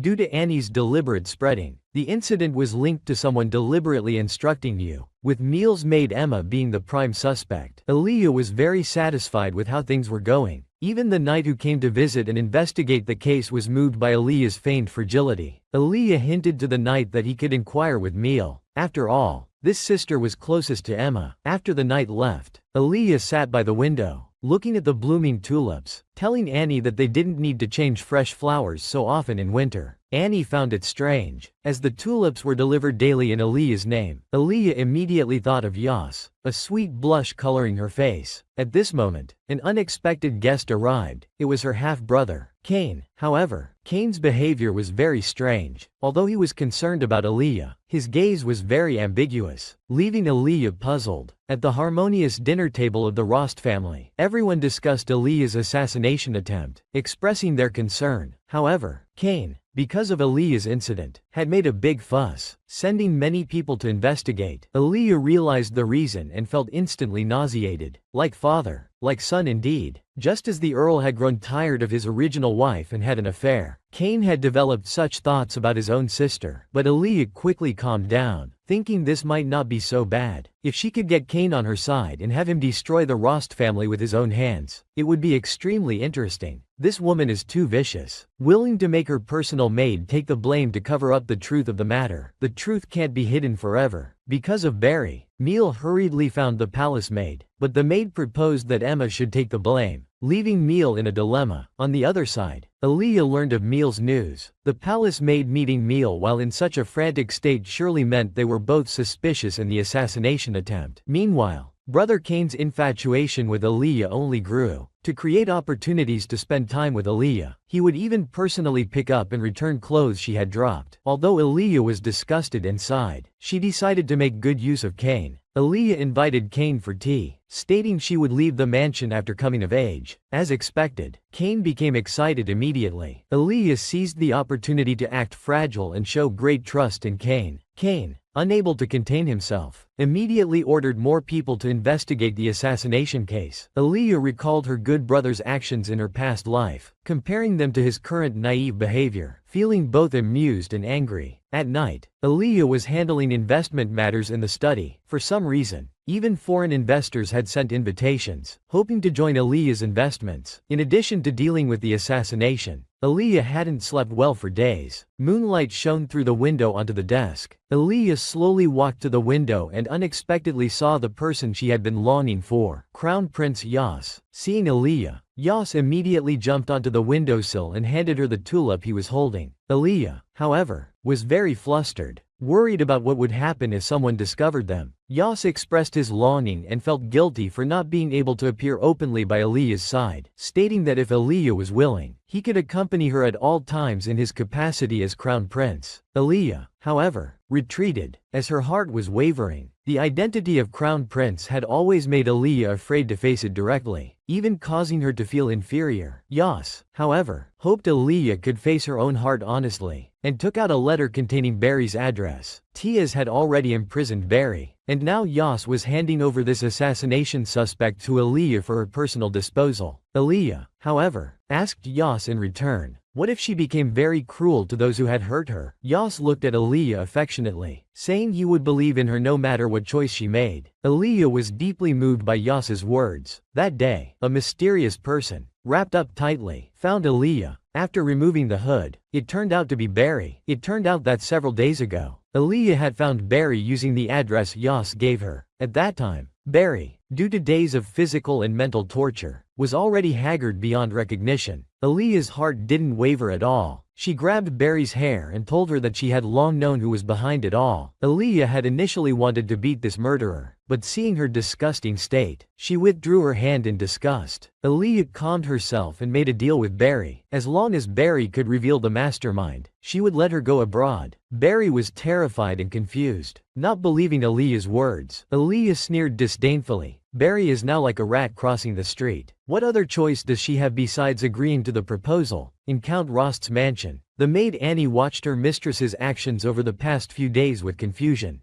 Preparing the carriage and dried food. Was she planning to travel? But the carriage was very old. Aaliyah said she was sending someone on a one-way trip. Annie was quite puzzled. Barry arrived as promised, seeking Aaliyah's protection. Aaliyah demanded that Barry expose the mastermind publicly in the hall, but Barry was still hesitant. Aaliyah showed Barry the carriage, saying that as long as she told the truth, she could flee immediately after the deed was done. Then, to soothe Barry's nerves, Aaliyah deliberately put on a sweet and gentle facade, praising Barry's intelligence, saying she had just made the wrong choice and suffered unjust accusations. After days of mental torment, Barry was already exhausted. Now, being comforted by Aaliyah in this way, she predictably fell for it quickly. When people saw Barry appear, they were terrified. Neil strongly demanded that Barry be arrested immediately, but Barry said there was a real mastermind behind it. Aaliyah seized the opportunity to let everyone release her. Barry spoke about her inner struggle to poison Aaliyah. Aaliyah played along, pretending to understand Barry. Everyone began to pity Barry. Then, Barry revealed that the real culprit who gave her the poison was Emma. The scene became chaotic, with everyone discussing heatedly. Emma couldn't help but rush to Barry, grabbing her collar and cursing loudly. Neil's expression was extremely frightened. Aaliyah watched silently from the side, her smile impossible to hide even with her hand, her body trembling with immense joy. Her good brother Kane actually thought his sister was scared, and hurriedly embraced Aaliyah, comforting her softly. Although Aaliyah despised this in her heart, she still put on a weak facade. To solidify Emma's suspicion, Barry even revealed the poison she had hidden, saying the buyer could be traced. Even Aaliyah had to admire her meticulous thinking. Aaliyah pleaded for Barry, creating a kind young lady image for herself. Afterwards, she fulfilled her promise and sent Barry off in the carriage, reminding Barry to always remember the beautiful and kind Miss Aaliyah. Would she really easily let go of someone who had hurt her? Soon after, Annie complained that Barry really had the nerve to come back, but Aaliyah smiled slightly, because the content of the letter was that Barry had been dealt with. Emma's trial soon arrived. Although the outcome was already decided, Aaliyah still decided to attend in person. In the courtroom, Emma knelt on the ground without saying a word. Due to the severity of the crime, unless Aaliyah personally pleaded for Emma, Emma would not receive a lighter sentence. People discussed among themselves, feeling that this Miss Aaliyah was very different from the rumors, and that her kind-hearted nature should forgive Emma. However, Aaliyah firmly refused. Kindness invites bullying. With the judge's final gavel, Emma was sentenced to hanging. Mia finally couldn't bear it and collapsed in her seat. Aaliyah approached Mia, seemingly to comfort her, but smiled and told Mia that she had known all along who was behind it. Aaliyah looked at Mia's terrified expression, thinking that her good sister, even if raised by a mother like personal maid, still had to maintain her image, not saying a word. How cold-hearted indeed. At this moment, Lane suddenly stood up from his seat, offering to take Meal to the hospital, and secretly slipped a note to Aaliyah. Aaliyah followed the address out, with Tayan secretly following her all the way. Aaliyah was inwardly exasperated, but could only put on a gentle facade and talk to Kane. Just then, Yas approached Aaliyah from behind and whispered in her ear, making the situation awkward. Aaliyah had to send Kane away, telling him that Yas was young Master Pinoru. Kane was successfully sent away, but Yas became jealous, immediately confessing his feelings to Aaliyah, saying he would believe in her no matter what, and apologizing for his previous rude behavior. When Aaliyah returned home, she was secretly delighted, finding Yas's jealousy adorable. However, Meal wasn't faring so well on the other side. Emma's death even made her ignore other women. The maids were uncomfortable with Meal's prejudice. Aaliyah seized this opportunity to win hearts, comforting the maids and giving them gifts, gaining a large number of fans. But Aaliyah felt it wasn't enough to strike at Meal. After all, Meal still had a fiancé, but now that she had Yas, it was the first time she wanted to be serious about someone. The letter from the Crown Prince was intercepted by Kane, but fortunately, the clever little maid managed to deflect suspicion. Aaliyah was calculating in her mind, planning to reveal her identity as an investor, and use Yas to raise her status in front of others. But the thought of using someone she loved made Aaliyah uncomfortable. Was Meal finally about to lose control because of Emma's matter? After returning home, Aaliyah tried hard to explain that she and Yas were just friends, and even fabricated Pinoru's identity for Yas, but Tayan kept chattering, refusing to believe. Father even decided to find a fiancé for Aaliyah, giving Aaliyah a huge headache. Soon, the news that Aaliyah was looking for a fiancé spread like wildfire, with various young gentlemen sending cards to visit. Aaliyah looked gloomy. Fortunately, Kane intervened, though his intentions weren't entirely pure either. Lane came to visit, and by now Count Rost was frantic about finding a son-in-law, mistakenly thinking Lane had come to court Aaliyah, scaring Lane out of his wits. After all, he wouldn't dare steal the crown prince's wife. At the dinner table, Meal asked Father to help the palace maid, but Father refused. As the leader of the noble faction, the palace maid was being suppressed by the crown prince, and staying out of it was the best choice at this time. But Meal was unwilling. She was already engaged to Oscar. How could Father not help at all? Seeing Meal's agitated emotions, Aaliyah casually suggested that Meal shouldn't pressure Father, finally angering Meal enough to shout at her. Aaliyah smirked triumphantly, then suddenly became dramatic, crying and whimpering, successfully winning everyone's comfort. Meal, furious, went to find Oscar. Oscar could only offer some words of consolation, explaining that it was understandable for the Duke not to intervene, and that his sister Isis had another plan. In front of her fiancé, Meal reverted to her gentle and kind demeanor. Oscar, however, was struggling internally, based on his understanding of his sister, and his fiancé's constant communication with her recently. It was very likely that poisoning Aaliyah was their joint plan. But although Oscar secretly liked Aaliyah, he couldn't do anything because his actions affected the survival of the Duke's household. At night, the Rost family mansion was brightly lit, with numerous corrupt nobles gathered together. Aaliyah, curious, wanted to come out to gather information, but around the corner, she bumped into Kane again. Aaliyah offered to help her father, but Kane hesitated and actually told Aaliyah to learn foreign languages. Aaliyah was immediately confused. The next day, Sarah rushed anxiously to Aaliyah's room, telling her that the court lady was going to marry a foreign king. Aaliyah instantly understood that the court lady was planning to openly declare war on the crown prince. Sarah and Aaliyah discussed not getting involved in the war, and decided to pack their bags and leave. What's it like to receive a ring from the crown prince? Could he be proposing to her? Because the court lady planned to openly declare war on the crown prince, Aaliyah's mother planned to go abroad and advised Aaliyah not to worry about feelings. But Aaliyah hesitated. Rather than leaving, she had more important things to do. Aaliyah wanted her mother to go to safety first. Her mother stepped forward and gently embraced Aaliyah, saying she would always be with her, and would have everything packed ready to leave whenever she wanted. Aaliyah smiled at her mother, and it was precisely because of this strong support that she had more reason to move forward. Aaliyah decided to attend the school's completion ceremony as an investor and sent invitations to the Rost family. As expected, she was mocked by Meal. Her mother was also surprised, not understanding why Aaliyah would involve herself in discussions related to the crown prince in such a situation. But Aaliyah smiled slightly, her mind made up. The next day, Aaliyah dressed up beautifully, wearing an elegant dress with rose patterns. Her mother was still worried and helped Aaliyah ask the count for permission to go out. Everyone set off in grand style. Looking at this magnificent and grand building, Aaliyah smiled awkwardly, joking that Yas was showing off his crown prince's prestige. Aaliyah's group met the Marquise's family at the entrance, and the two best friends hugged affectionately. Aaliyah made no effort to hide her cooperation with the Marquis in front of everyone, scaring the Marquis quite a bit. After a round of mutual flattery, everyone took their seats, Aaliyah's gaze searching everywhere for Yas. Suddenly, Yas, wearing a white royal ceremonial robe, made a dazzling entrance in front of everyone. Yas's eyes met Aaliyah's, and he thought sweetly to himself, "My wife must have come to see me." Yas took the stage, announcing to everyone that he was the crown prince, and stated that the school would provide education for commoners. Everyone discussed among themselves, and the onlookers around Aaliyah seemed to realize something was off. What was with the inexplicable tulip aura around Yas? After Yas finished his speech, he immediately invited the behind-the-scenes investor to the stage. Aaliyah lifted her skirt, curtsied slightly to Yas, wanting to reintroduce herself as an investor. Yas was stunned for a moment, then smiled gently. This young lady always manages to create surprises. Aaliyah stood on the stage giving her speech, her beautiful and confident appearance winning over a large group of admirers. After the speech, having been apart for so long, Aaliyah missed Yas and wanted to know his reaction to knowing the truth. But Yas was pulled away by a man in black and didn't return until the ceremony ended. Everyone discussed Aaliyah's beauty and the rumors. Just as Aaliyah was disappointedly thinking that Yas wouldn't appear again, Yas gently wrapped his arm around Aaliyah's shoulders from behind. This man publicly stated that he had an appointment with this beautiful lady. Afterwards, Yas and Aaliyah came to the secret cottage. Aaliyah was a bit nervous, constantly staring at her teacup. The interior decor had been completely renovated, and Yas said he had specially redecorated it to match Aaliyah's temperament. Yas's attempts to please made Aaliyah feel particularly accurate today. Then they discussed the issue of concealing identities, and Aaliyah smiled, thinking Yas should empathize. After all, his Pinoru was also a fake identity. Yas expressed understanding but wanted to ask more questions. Aaliyah's heart was pounding, not knowing what Yas would ask. Unexpectedly, Yas only inquired about Aaliyah's recent situation, very concerned that Aaliyah hadn't been resting well, considering she had to handle investment matters. Aaliyah said she was just handling letters, and that Yas must be busier. Before Aaliyah could finish speaking, Yas smugly leaned in to thank Aaliyah for worrying about him. Suddenly, Aaliyah felt both helpless and speechless. Yas hoped Aaliyah wouldn't worry about him, recalling his past, having to submit to the noble faction to survive, even having to marry the court lady, and because of bad childhood experiences, he had also been rude to Aaliyah in the casino incident. Aaliyah suddenly realized that Yas was apologizing to her. Yas hoped Aaliyah could understand his inner feelings. Aaliyah deeply empathized with that sense of being bound by fate and the determination not to give up. Just as Aaliyah was pondering, Yas gently took out a bouquet of tulips. Kneeling beside Aaliyah, "Beautiful Miss Aaliyah, let's date." Yas apologized for not having time to prepare more, having only a bouquet of flowers. Aaliyah smiled, finding Yas's confident puppy face very cute. Aaliyah shyly accepted the flowers, forgiving Yas's impulsiveness, hoping that next time, her little cutie Yas would be more ceremonial. Yas promised Aaliyah that when he proposes, the whole country will celebrate. On the other side, Meal sat in the carriage, finding it strange. There were too many people gathered around. The maid told her about Aaliyah's situation, and Meal hurried to see the court lady. At this moment, the court lady stood by the bed, grinding her teeth in anger. Damn Aaliyah. No wonder she was so arrogant and dared to give attitude. She had been involved with the crown prince all along. Aaliyah returned home, and her fickle father immediately came over to curry favor, inviting Aaliyah to have tea together. However, Aaliyah decided not to tolerate it anymore and said, it seems that she and her father had never had tea together before. The fickle count tried to ingratiate himself with his daughter, but Aaliyah indicated that she also had something to say. Under her fickle father's gaze, Aaliyah announced her relationship with her boyfriend and expressed her desire to bring him home for a visit. After saying this, she went upstairs with a smile, leaving behind a dumbfounded count and an instantly irritated Kane. Early the next morning, The count's mansion was packed to the brim, and even Aaliyah had many people offering their services during her breakfast break. To consolidate power, Aaliyah proactively offered to cover the tuition fees to send these people to study at the research institute. Looking at the people wolfing down food at the dining table, Aaliyah secretly sighed, remembering that in her previous life, she was just like them, with questionable table manners. Meanwhile, her father, Count Rost, instantly transformed into a sycophant, sticking close to Aaliyah during breakfast. He even asked Aaliyah if she would go with Kane to discuss business in the future. Aaliyah smiled and declined her dear father's request, saying she had to handle investment matters. But sycophants are always persistent, and her father knowingly asked if Aaliyah was an investor. Aaliyah was exasperated by her management situation. Tyne then shifted the topic to the crown prince. Aaliyah recounted her past with her boyfriend, saying they had known each other for 2 years, and Yas had always been disguised as Pinoru. Their romantic love story piqued her mother's curiosity. Aaliyah shyly said she couldn't say more, wanting to leave some suspense for everyone until Yas came to describe it himself. Tyne's face instantly clouded over.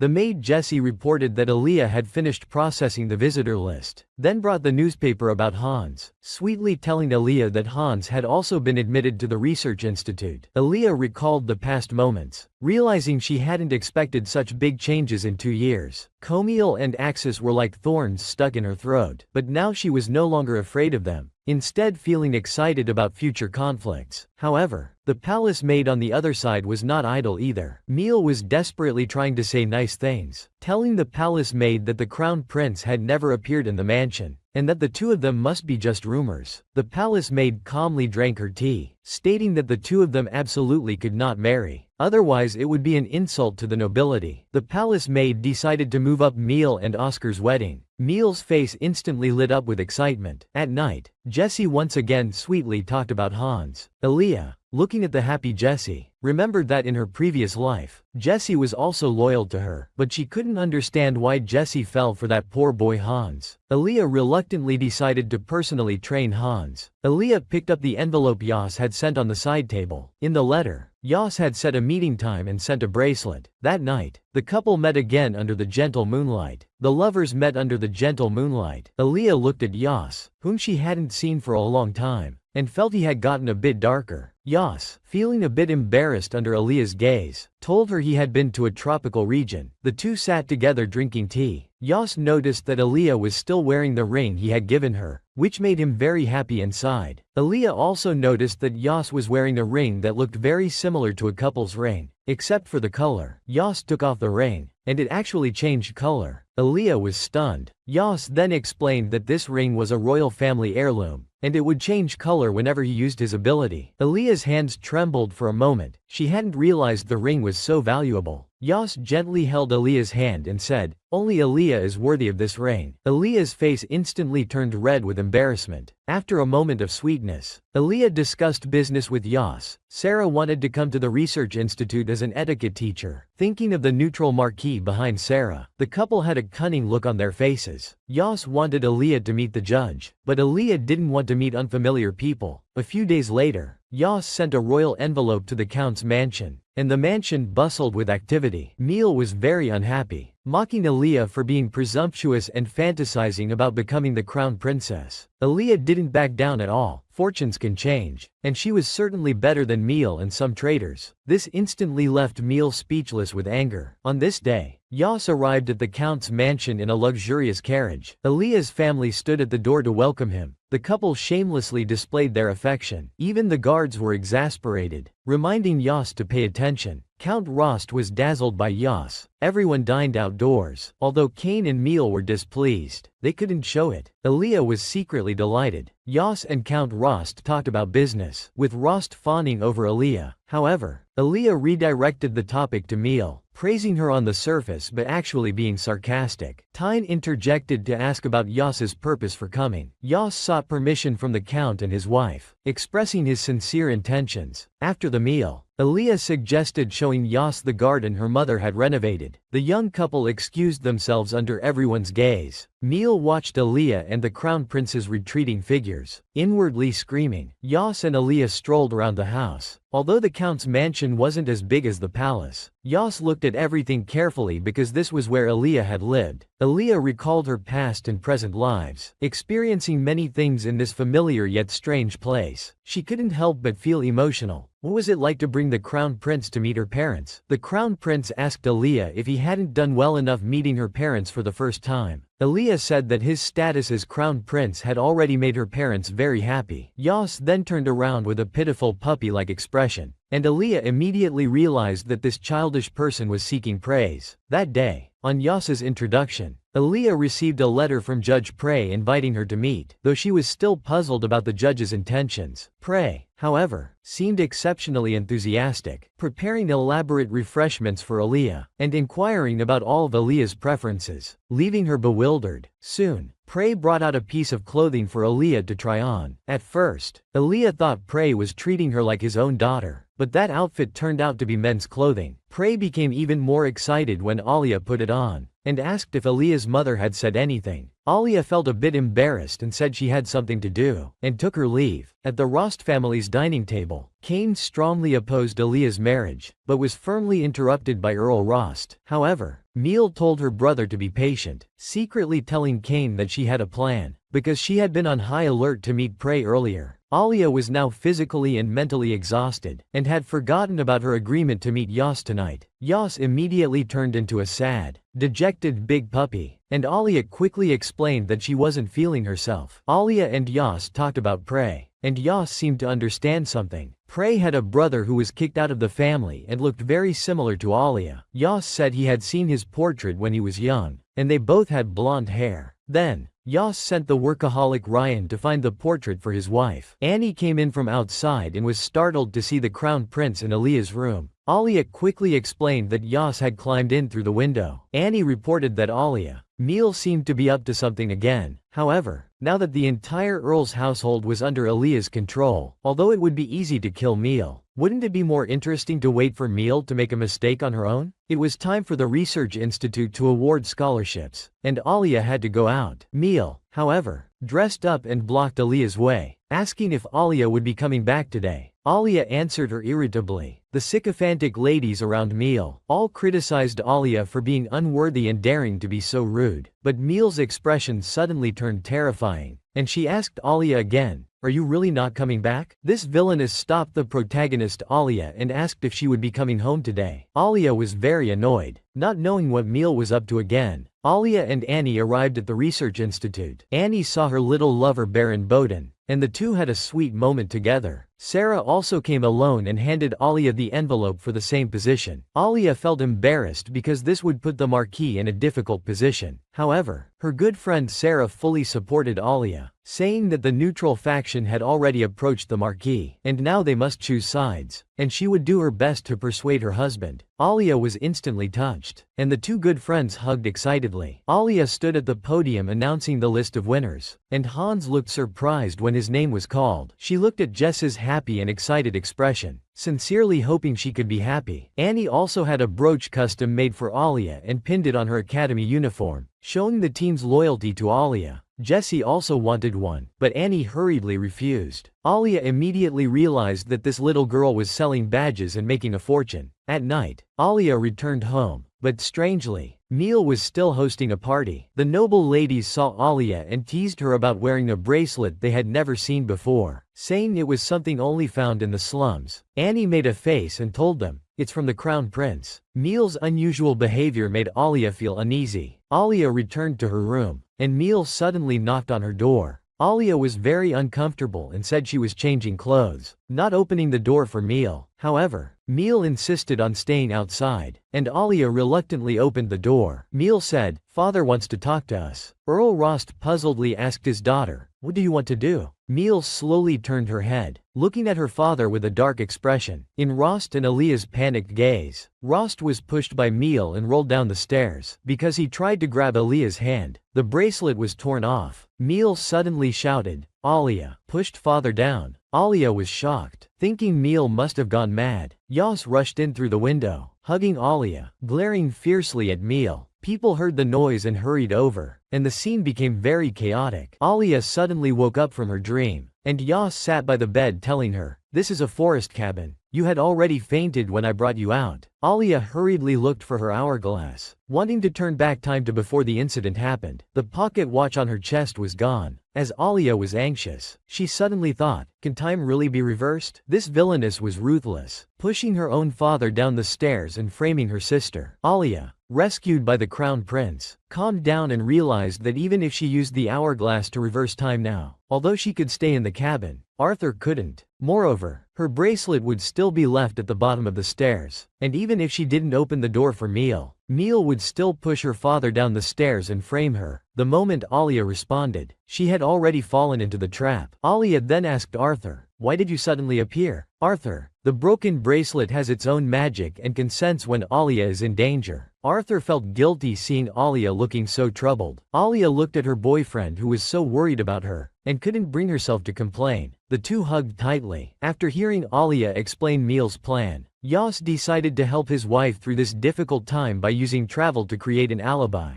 and have a little honeymoon at the same time. On the other side, the little green tea Meal put on an act of being pitiful, placing the blame on Alia. Although the servants didn't believe it, they couldn't stop the rumors. The doctor diagnosed that the Earl still had a pulse, and Meal immediately panicked. The Viscount at the border hurriedly received the news and rushed to meet the Crown Prince, only to see that the prince had brought a beautiful wife. The two decided to charge to their account due to the sudden trip, but the Viscount quickly offered to treat them. Alia smiled slightly, and she and Arthur exuded irresistible charm. How could true nobility ever engage in freeloading? Moreover, these credit bills and times will become excellent evidence to prove their innocence. At night, Alia, slightly tipsy after a small drink, strolled drunkenly through this absolute home, opening the door to find Yas sitting in the courtyard. Yas, seeing Alia's flushed little face, asked if she was sick. Alia gently rubbed Yas's hand, finding it cool and comfortable. Yas immediately became shy and told Alia to go back and rest early. Alia deliberately asked with some confusion, "Aren't you here?" Hearing Alia's words, Yas suppressed the restlessness in his heart. Alia, looking at Yas's reaction, found her extremely adorable. Under the soft moonlight, the two started chatting. Yas had just received news from the capital. Alia had already been reported to the guard, and now she needed to quickly leave the border and create more alibis. Alia was surprised that Yas could use his ability so frequently, and was very concerned about Yas's condition. Yas, however, said he was fine. It was just short distance movement. Yas told Alia to rest early, but the adorable Alia leaned on the crown prince. The corners of the crown prince's mouth immediately curved upwards slightly. This young couple went out on a honeymoon to create alibis. The next day, Alia and the crown prince bid farewell to the Viscount, and just after they left, a wanted order came from the government, claiming Alia had killed the count's father last night. The Viscount was immediately confused, as the two were clearly like this. Yas in the carriage suddenly picked up Alia and flew into the sky. Alia was once again surprised that Yas used his ability. Yas extended his hand, inviting Alia for a walk, and the two held hands, enjoying their hard-earned leisure time. Arriving at the market, Yas bought 2 black cloaks. There was no choice. His wife was too beautiful and eye-catching. Alia excitedly called Yas to watch a magic show. Yas was momentarily dazed. The two played to their heart's content in the market. Yas asked Alia, "Didn't you dislike crowds before?" Alia recalled the past, when she was poor and disliked, except for an equally dirty little boy who invited her to be his companion. The little girl innocently asked the boy, "How many sausages can I eat?" Alia's expression gradually became lonely in her memories. Yas sensed her unease and spoke up to comfort her. Alia looked at Yas, very grateful that Yas invited her for a walk. Suddenly, a robbery occurred on the street, and a poor boy was injured while chasing after the thief. The crowd murmured, suggesting that this poor kid might be extorted. The angry Alia thought of her past self, twisted her vision, and the hourglass suddenly pushed the boy away. Yas hurriedly ran over due to Alia's strange behavior. The boy angrily shouted at Alia, and to appease him, Alia, besides using her beauty to seduce, also gave him a bracelet. The boy, having gotten a great deal, ran away quickly, fearing Alia might change her mind. Yas held Alia's hand, seeming to see a beam of light from the ring. Alia, However, said Arthur was too tired recently. Brushing it off. Soon back in the guest room, Aaliyah was about to fall into a deep sleep due to using her ability. She reminded Yas, if she doesn't wake up when he knocks, he can come in and wake her up. Aaliyah gave Yas a flirtatious wink, making him immediately shy. The crown prince was planning to reclaim the throne, and received an investigation about Prey's brother from Lien. This man, very similar to Aaliyah, was named Chloe, originally raised by the royal family David and Valerie. He was accidentally discovered to be Valerie's illegitimate child. Chloe's biological father, Piet, remained very mysterious. Arthur, thinking of Prey's behavior, vaguely had a bold guess. The carriage was about to arrive, and Aaliyah indeed couldn't be woken up. Arthur shyly entered Aaliyah's room. Aaliyah was like Sleeping Beauty, and Arthur, thinking of their recent travels, gently stroked her hair. The golden hourglass, however, suddenly caught his attention. Arthur felt a strange familiarity, and at this moment, Aaliyah, who should have been asleep, looked at him with a gloomy face. Panicked, Aaliyah angrily looked at Yas, unsure if it was due to guilt over the hourglass's secret, or because Yas had touched her things without permission. They were about to reach the border of the Kruya kingdom, yet Yas felt Aaliyah was being cold towards him. Although Aaliyah had calmed down afterwards, Yas's excuse was poor, but he would absolutely not tamper with the hourglass. Aaliyah didn't blame Yas in her heart, she just hated her own subservient self. The crown prince, however, was dejected, wondering what to do now that his wife didn't want to talk to him. Soon they arrived at their destination, and as soon as they got off the carriage, they attracted attention for cutting in line. Viscounts came to ask Yas and Aaliyah for signatures, and the crowd buzzed with discussion again. Aaliyah became embarrassed upon hearing the praise. Yas was in full puppy mode again that night, claiming Aaliyah was very popular, and if he wasn't the crown prince, he would also be standing in the crowd watching. Aaliyah now had enough alibis, and the two decided to head back to the Empire tomorrow. Arthur invited Aaliyah for a candlelit dinner on their last leisurely night. Aaliyah waited alone in the room for Yas, when suddenly someone knocked on the door. The visitor had silver hair, called Arthur by name intimately, and seemed to know Aaliyah as well. After this brief interlude, Yas and Aaliyah had dinner together. Due to the issue with the silver-haired man, Aaliyah was distracted throughout. Yas introduced the dishes to Aaliyah, and suggested having a real vacation after everything was settled. Aaliyah lowered her head, indicating that she also wanted to have a truly comfortable trip with Yas. The conversation was suddenly interrupted by someone named Luhan, who scolded Yas for not prioritizing her, and mentioned that he had just gone to see Aaliyah. He then gracefully approached Aaliyah and gently greeted her, "Beautiful lady, seeing you in person is truly better than hearing about you." Luhan kept pestering Yas about his intentions. Yas, furious that this brat was interrupting his date, threatened him menacingly, then guessed that the two must be close friends. After being a third wheel for a while, Luhan left, but not before kissing Aaliyah's hand, infuriating the jealous Yas. Aaliyah, speechless and angry, rubbed her hand. Yas crouched down, gently kissed Aaliyah's hand, and promised that if this stinky kid behaved so rudely again, he would definitely kill him. Aaliyah looked at the gentlemanly Yas, her heart fluttering. This evil woman pushed her own father down the stairs, and then pretended to be in pain by his bedside. She's truly wicked. Tyne still didn't believe it was Aaliyah who pushed her father. Meal looked ominously at her naive brother. If Count Father dies, Sister Aaliyah and the family will be his. Meal complained about how disgusting her family was, while holding a letter from Oscar, fantasizing about her future good life. Kane also received a letter, instantly flying into a rage. The letter said, Aaliyah is in the kingdom of Kruya, on an intimate trip with the crown prince. Meal's expression was very evil, even wanting to drag the crown prince down with her. Yas and Aaliyah returned to the capital. As soon as they arrived, Meal activated her acting skills, tearfully blaming Aaliyah. Unexpectedly, Aaliyah didn't back down, immediately pretending innocently that she knew nothing about it. The two women put on a show, cursing each other in their hearts. Aaliyah continued her act, saying she thought it was just an excuse from her father to prevent her from continuing the trip with the crown prince, then threw herself into Arthur's arms. Yas also showed his boyfriend power, acting along with his wife. Meal couldn't continue the act, saying to Yas, "We have witnesses and evidence." Yas scoffed, "Then we'll see you in court." The little sycophant Kane, watching them being lovey-dovey, completely lost it. Soon everyone arrived at the court. Meal said she saw it with her own eyes and brought 2 little followers. People were discussing, but Aaliyah claimed she wasn't even at the scene at that time. Meal was furious, saying all her good friends saw it. Aaliyah looked gloomily at the wavering little followers, stating that she did return home, but didn't enter the mansion. Meal was very anxious. Aaliyah smiled slightly and submitted evidence. Arthur, as a witness, helped prove his wife indeed went on a trip and didn't bring money. Meal argued that the credit bill could have been used after killing and fleeing. The judge, after reviewing the evidence, found the timing on the bill made the crime impossible, so he had to adjourn for further judgment. Meal couldn't hold back her expression. Aaliyah gave her a look of royal contempt, not understanding where this little green tea got her courage. Meal, unwilling to give up this good opportunity, produced a broken bracelet. Aaliyah showed the new bracelet on her wrist, saying, "How could a broken bracelet be mine?" Meal, speaking recklessly in anger, claimed it was the crown prince's plan. Arthur, unrestrained for life, left Meal speechless. Aaliyah, however, truly realized that her sister was actually a fool. Aaliyah had no reason to harm her father. The onlookers, due to Aaliyah's accumulated reputation and the benefits needed by the count, began to turn against Meal. Aaliyah looked at these fickle people, just like herself in her previous life. The only difference being that Meal was a true villainess who could push her father down the stairs. This villainess was left speechless by the crown prince and doctor's unrestrained rebuttals, and people in the crowd had already started to doubt her. Meal turned back to look at her brother, only to find that Cain had turned his head away for fear of being seen as an accomplice. He truly inherited the fine bloodline of Count Rost. Meal, seeing that everyone was about to push her out, was furious. Even her little followers had turned against her. Meal spoke recklessly, even saying there was another eyewitness, the crown prince, who used magic to take her sister away. Aaliyah immediately said she thought Meal might have a mental illness. After all, they played very wildly that day. The party didn't end until very late. She might have used a displacement potion. The little followers also panicked, immediately denying it, saying they only saw a figure with long golden hair from behind, not Aaliyah. All eyes in the crowd were on Meal. Aaliyah's heart was overjoyed. The little green tea finally tasted what it's like to be wrongly accused. Meal broke down, shouting loudly, "It wasn't me. It was the crown prince who used magic." The judge announced a recess and criticized Meal's unrealistic statements. As soon as Aaliyah came out, she received concern from everyone. Her good friend Sarah even cried like rain. In contrast, Meal fell to the ground and no one even looked at her, just like Aaliyah in her previous life. But Meal brought this upon herself. Aaliyah returned home, and all the servants came to express their concern.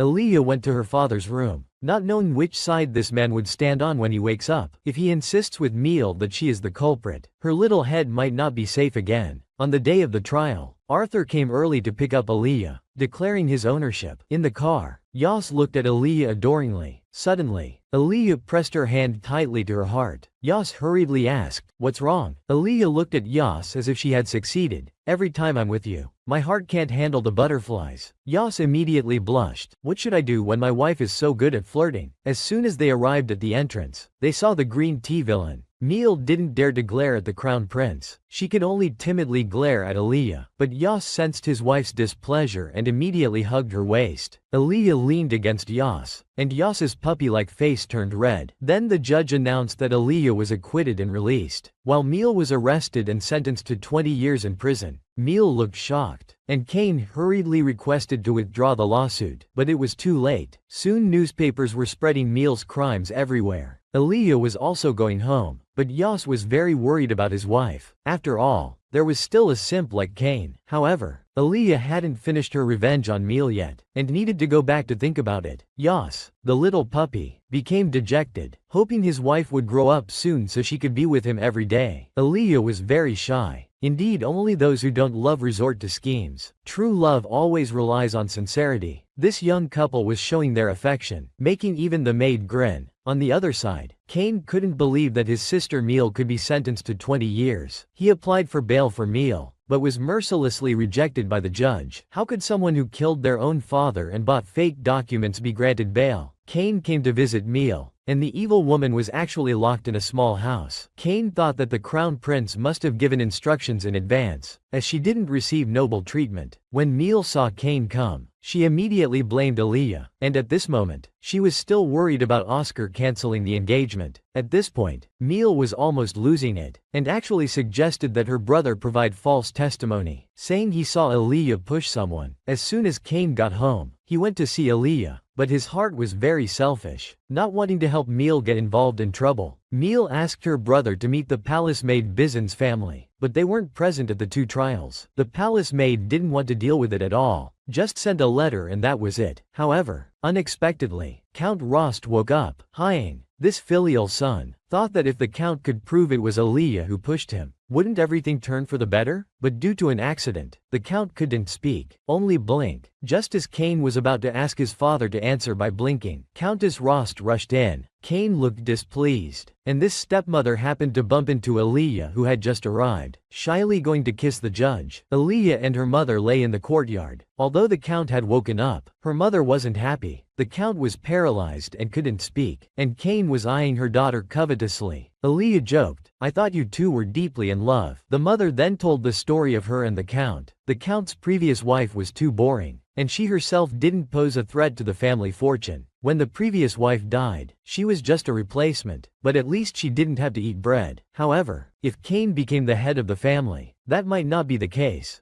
Aaliyah asked her mother if she wanted to leave. Her mother said she needed to be fully prepared, and was still waiting to see Aaliyah and Arthur's wedding. Aaliyah held her mother's hand tightly. Because the Count had woken up, Meal was sentenced to 5 years of home confinement, but she was still not satisfied. Wondering why her father didn't help her, the Countess and Aaliyah surrounded the Count, showing concern. The Count remembered being pushed down, Meal's hateful expression, and didn't even want to see her. Maybe the fall had knocked some sense into him. The Count shed tears, finally understanding who truly cared for him. However, Cain, this filial son, didn't think so. Meal's case could be solved with money. Next was to get this old fool out of the way. Meal, confined in her room, shed tears, but showed no remorse. She walked to the bedside and took out her last trump card. This evil woman wrote a letter to the palace maid Isis, but the maid was completely dismissive, thinking Meal was both stupid and troublesome. On the other side, Aaliyah was trying hard to build her image in front of her father, speaking well of Meal, indirectly making the Count compare the two daughters. The foolish Cain eavesdropped at the door. Knowing his father would definitely not help Meal, Aaliyah quickly ran to Cain, praising him profusely. The naive Cain couldn't resist and revealed everything about his preparations to inherit the family business. Aaliyah, looking pitiful, suggested that Meal's behavior was strange, saying Meal might be on drugs. Cain was instantly captivated and proposed to thoroughly investigate the substitution agent. The two were caught red-handed by Yas, who arrived at the Count's mansion. Yas proposed to investigate thoroughly in the name of the royal family. Meal banged on the door loudly from the crack. Yas opened the door with a lowered gaze, and Meal immediately shrank back in fear, but she couldn't struggle and was quickly forced out. Aaliyah quietly commented that Meal still seemed quite energetic. Meal immediately couldn't help but curse at Aaliyah. Aaliyah calmly slapped her hard, stunning Arthur, who was about to stand up for his wife. People speculated that Meal's abnormal behavior might be due to drug use. Arthur, seeing his wife being cursed at, became more determined to handle this matter properly. Meal insisted she wasn't on drugs. Yas gently crouched down and asked if she had seen him suddenly disappear. Meal, clearly not skilled enough, still tried to make others believe her and repeated that she saw Yas using magic. Yas firmly concluded, this little green tea must be on drugs. Meal was devastated inside. Yas turned back with a slight smile. Even if the crown prince really had magic, would anyone believe it? Meal finally lost everyone's trust, but she wasn't willing to give up her chance to struggle. Meal had kept all the sexual innuendos with the palace maid. They were in the same boat. The palace maid had already killed this girl 1,000 times in her mind. Soon, the palace maid sent a maid, who switched places with Meal during mealtime. Meal, dressed as a maid, was about to walk out when suddenly stopped by a guard. Meal panicked, but the guard only asked if the meal delivery time had been moved up. Brother Cain came to see her off, not understanding why his sister insisted on leaving. However, since Meal had made this choice, he could only let her. As soon as Meal got in the carriage, she started chatting with the palace maid. The maid immediately asked if Meal had brought the letter. Meal said the thing was important, so she didn't bring it. The palace maid didn't expect this girl to be so cunning. Meal then mentioned that Yas could use magic. The palace maid was exasperated, thinking even if there really was magic, who would believe this foolish girl if she just said it outright? As the two villains were pulling against each other, the carriage slowly headed towards the kingdom of Kruya. This silver-haired handsome man, so young, yet already the ruler of a country. Meal and Isis quickly arrived at the kingdom of Kruya. Unexpectedly, the king who received them was a young, very handsome man. Meal hid behind, secretly observing. The young king smiled gently at him, and Meal instantly became infatuated. Luhan praised Meal's rare blonde hair and blue eyes, then inquired about Meal's court lady who had greeted him in advance. Meal could only say his name was El. Luhan showered him with more compliments. Meal fantasized, thinking perhaps this gentle king would help him. And right in the great hall, he requested to speak. The court lady beside him was speechless with anger. Back in the room, the court lady didn't know what this girl was up to, and asked Meal to write a letter of guarantee. But Meal was still daydreaming, wanting Luhan to help him. At this time, Luhan was swirling a glass of red wine, discussing usurpation with his attendant. Meal hesitated outside Luhan's door. Suddenly, the door opened, and Luhan, exuding a melancholic aura, invited Meal in. Seeing the gentle, handsome man, Meal immediately blurted out the fact that the crown prince could use magic. Luhan was confused, but it didn't stop him from acting. Luhan praised Meal's intelligence and encouraged him to continue. Meal's spirits were instantly boosted, and he started complaining about the crown prince and Alia's case, then pretended to be pitiful, saying Meal was wrongly accused. Luhan expressed agreement, then inquired about his attendant, Dika. Meal was startled by the sudden appearance of this person.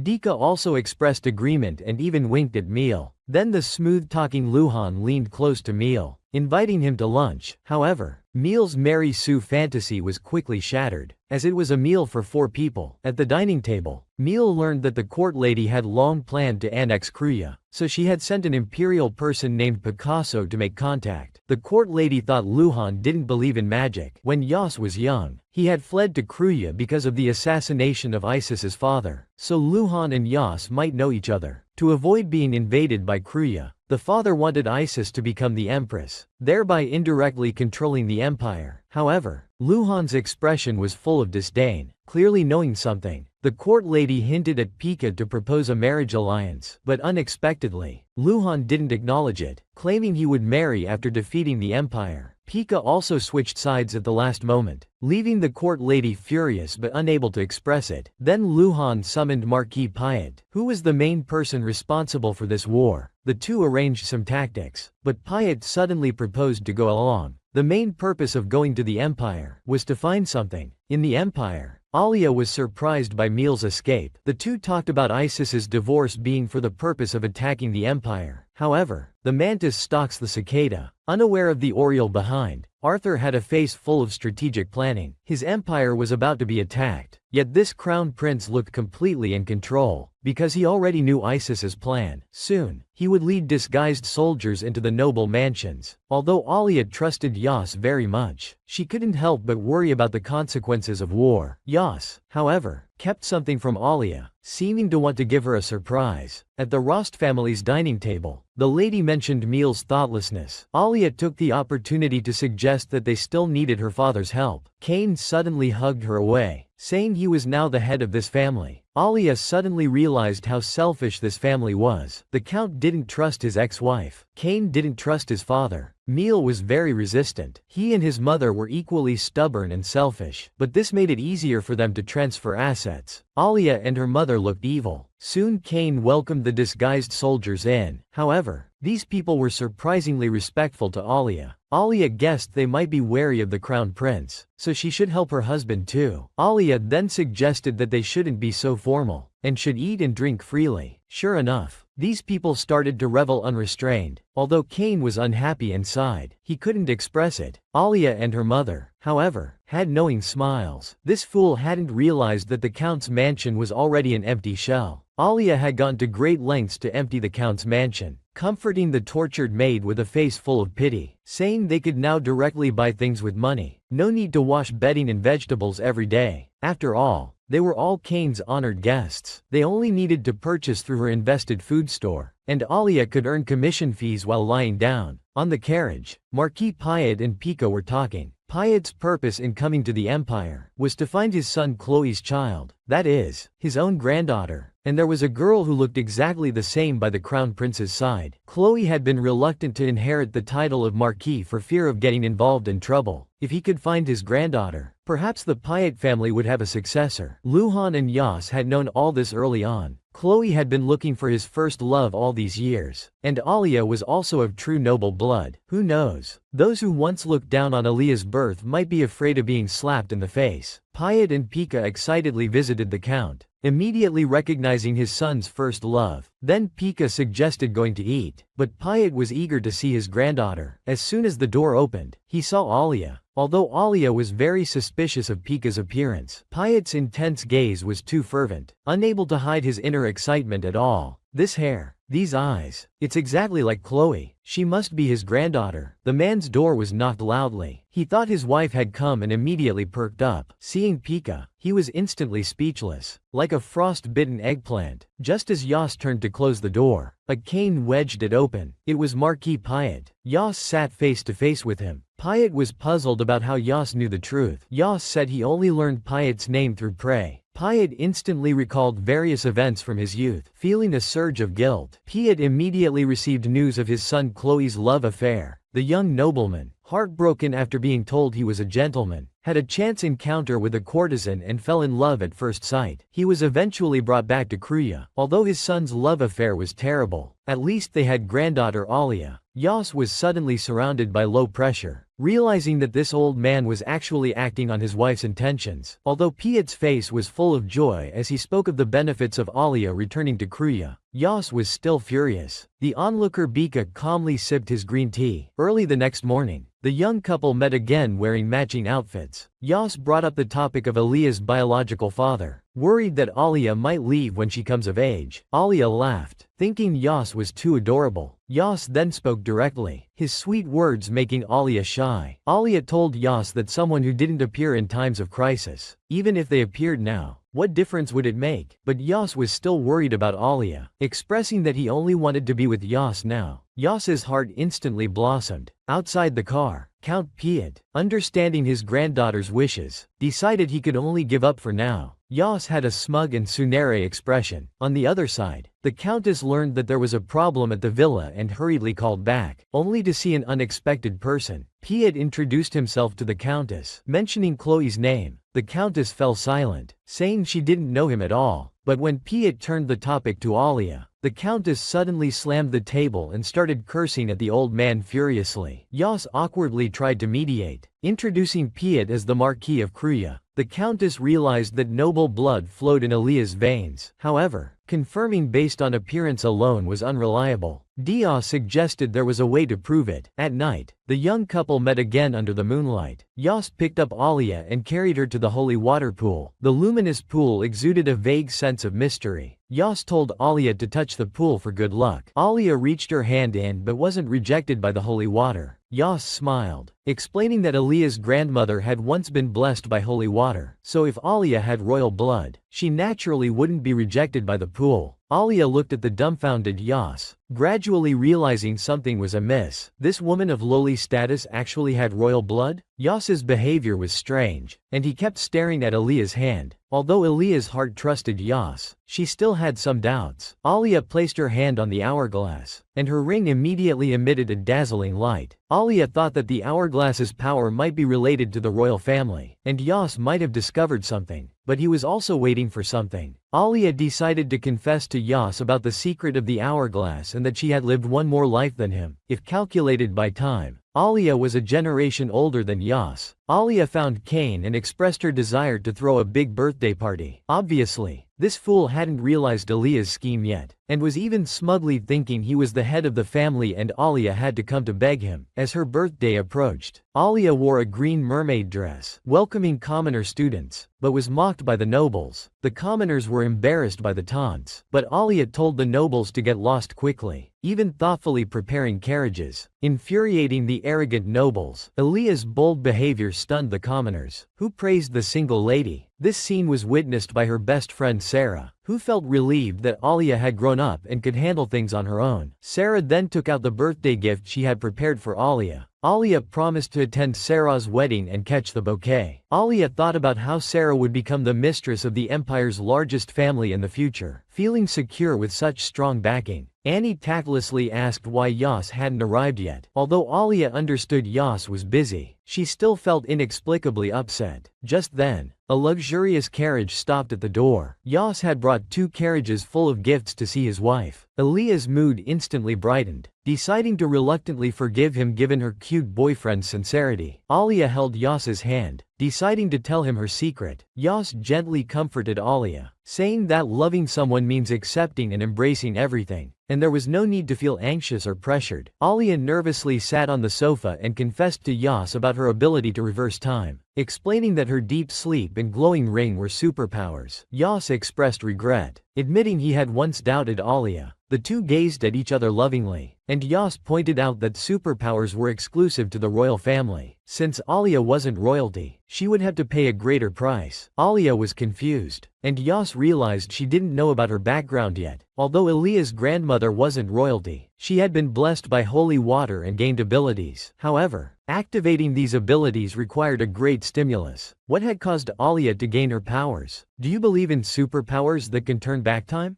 Alia recalled being sent to the guillotine in her previous life, her former self struggling so desperately. What did this unexpectedly appearing hourglass represent? Perhaps it was the will of fate. Hearing Alia's description, Yas immediately wanted to draw his sword and eliminate all obstacles for his wife. Alia hurriedly explained that she had actually returned to the distant past unintentionally, although embarrassed. Dating Yas was like an older sister with a young puppy. Yas instantly understood why Alia was so skilled in romance and always remained calm in various situations. Perhaps true love is the honesty between two people. Even without superpowers, Yas would unwaveringly choose Alia. Yas leaned his head closer to Alia, who gently blocked him, reminding Yas that even though she had lived an extra life, her body hadn't matured. The two sat sweetly together, discussing Alia's unknown past. On the other side, the smooth-talking Lu Han, after meeting with Isis, prepared several boxes of cash and casually mentioned that he had forgotten the wedding time. He also announced that he would enter the palace tomorrow. Isis was surprised by his actions, and even more surprising was the man next to Lu Han who looked exactly like Arya. However, questioning Meal would be of no use, as it was clear that this young girl seemed to be head over heels for the handsome man. She directly helped Lu Han speak, leaving Isis utterly speechless. Oscar pointed out that things were strange and even kept many documents from the nobility faction. Isis suddenly shouted at his brother, "What can we do now?" Isis angrily berated his brother for being useless. Oscar could only apologize, looking meek and submissive. As nobles, is it really impossible to be kind? Mother suddenly found Arya and hesitantly brought up the topic of her father. Arya thought her mother had found a new partner. The Countess almost spat out her tea. Arya said she wouldn't forgive her biological father, but if her mother had found her own happiness, she would fully support her. Outside the window, Yas held a bouquet of tulips, and Arya eagerly walked out. Yas smoothly took Arya's hand, and Arya understood that perhaps at this moment, having someone worth accompanying by her side was the greatest satisfaction. As their lips gradually drew closer and the atmosphere heated up, a guard suddenly spoke. Yas, whose good moment was interrupted, sarcastically mocked with an annoyed face. While Arya trembled shyly, the two walked into the dining room together, but unexpectedly ran into Lu Han and Isis. What a coincidence. Except for Lu Han's happy face, the other three were full of disgust and shock. This young king was inviting the empire's crown prince to dine, while the crown prince looked like he didn't want to bother with him. Surprisingly, the crown princess agreed. Yas and Arya slowly sat down. Isis was curious that Lu Han actually knew Yas. Lu Han said that he was, after all, the ruler of a country. How could he not have met the empire's crown prince? Arya suddenly realized, looking at Yas in disbelief, not understanding why her husband hadn't told her such an important thing. Yas felt wronged because he never intended for Arya to know this person. Then Yas glared fiercely at Lu Han, but Lu Han cheerfully chatted with him about the restaurant. Isis noticed that their relationship seemed unusual, but both of them denied it. However, it looked like old acquaintances meeting, more than their relationship. Arya found Isis's reaction stranger. Logically, she was a very calm person, but today she seemed to have given up thinking. Recalling the plan Yas had mentioned, Arya felt there must be some secret hidden here. At this time, Lu Han began to chat with Arya, asking if she felt pressure being by the crown prince's side. Yas became furious, severely reprimanding him for trying to sow discord between the couple. Arya, however, didn't mind and took the opportunity to confess publicly, saying she only liked people with black hair and blue eyes. Lu Han was surprised by her boldness. While Yas fell into deep thought beside her, Arya noticed Yas's mood was off, so they hurriedly said goodbye. In the carriage, just as Arya was about to ask Yas what had happened, Yas looked at her pitifully. It turned out she was still hung up on the black hair, blue eyes incident. Mistakenly thinking Arya liked her for this reason, Arya was shocked, not expecting her husband could be so dense. After explaining, Yas finally understood she had overthought it, but she was still agitated about those men who had dated Arya. Seeing Yas's fragile and affectionate appearance, Arya decided to take the initiative, lest her husband keep overthinking. Yas blushed and her heart raced at her bold move, but still carefully reciprocated. The two kissed passionately, as if everything in the past no longer mattered. This woman kissing the crown prince angered her brother greatly. Arya said she was changing clothes and didn't want to deal with Cain. Cain was very dissatisfied with her cold attitude and angrily berated her for coming back so late yesterday, surely using business as an excuse to flirt with men outside. Arya was very impatient with his instigation, because Cain wasn't scolding her out of concern, but only had a strong possessiveness towards her, which made him jealous of other men. If that's the case, might as well provoke him a bit more. Sure enough, Cain was enraged by her frivolous remarks and shouted loudly. Mother walked out of the room, wondering what had happened. Cain wanted to take this opportunity to make a big deal out of it, but Mother didn't care at all and questioned why Cain was so angry. This made the surrounding maids whisper, further lowering their opinion of Cain.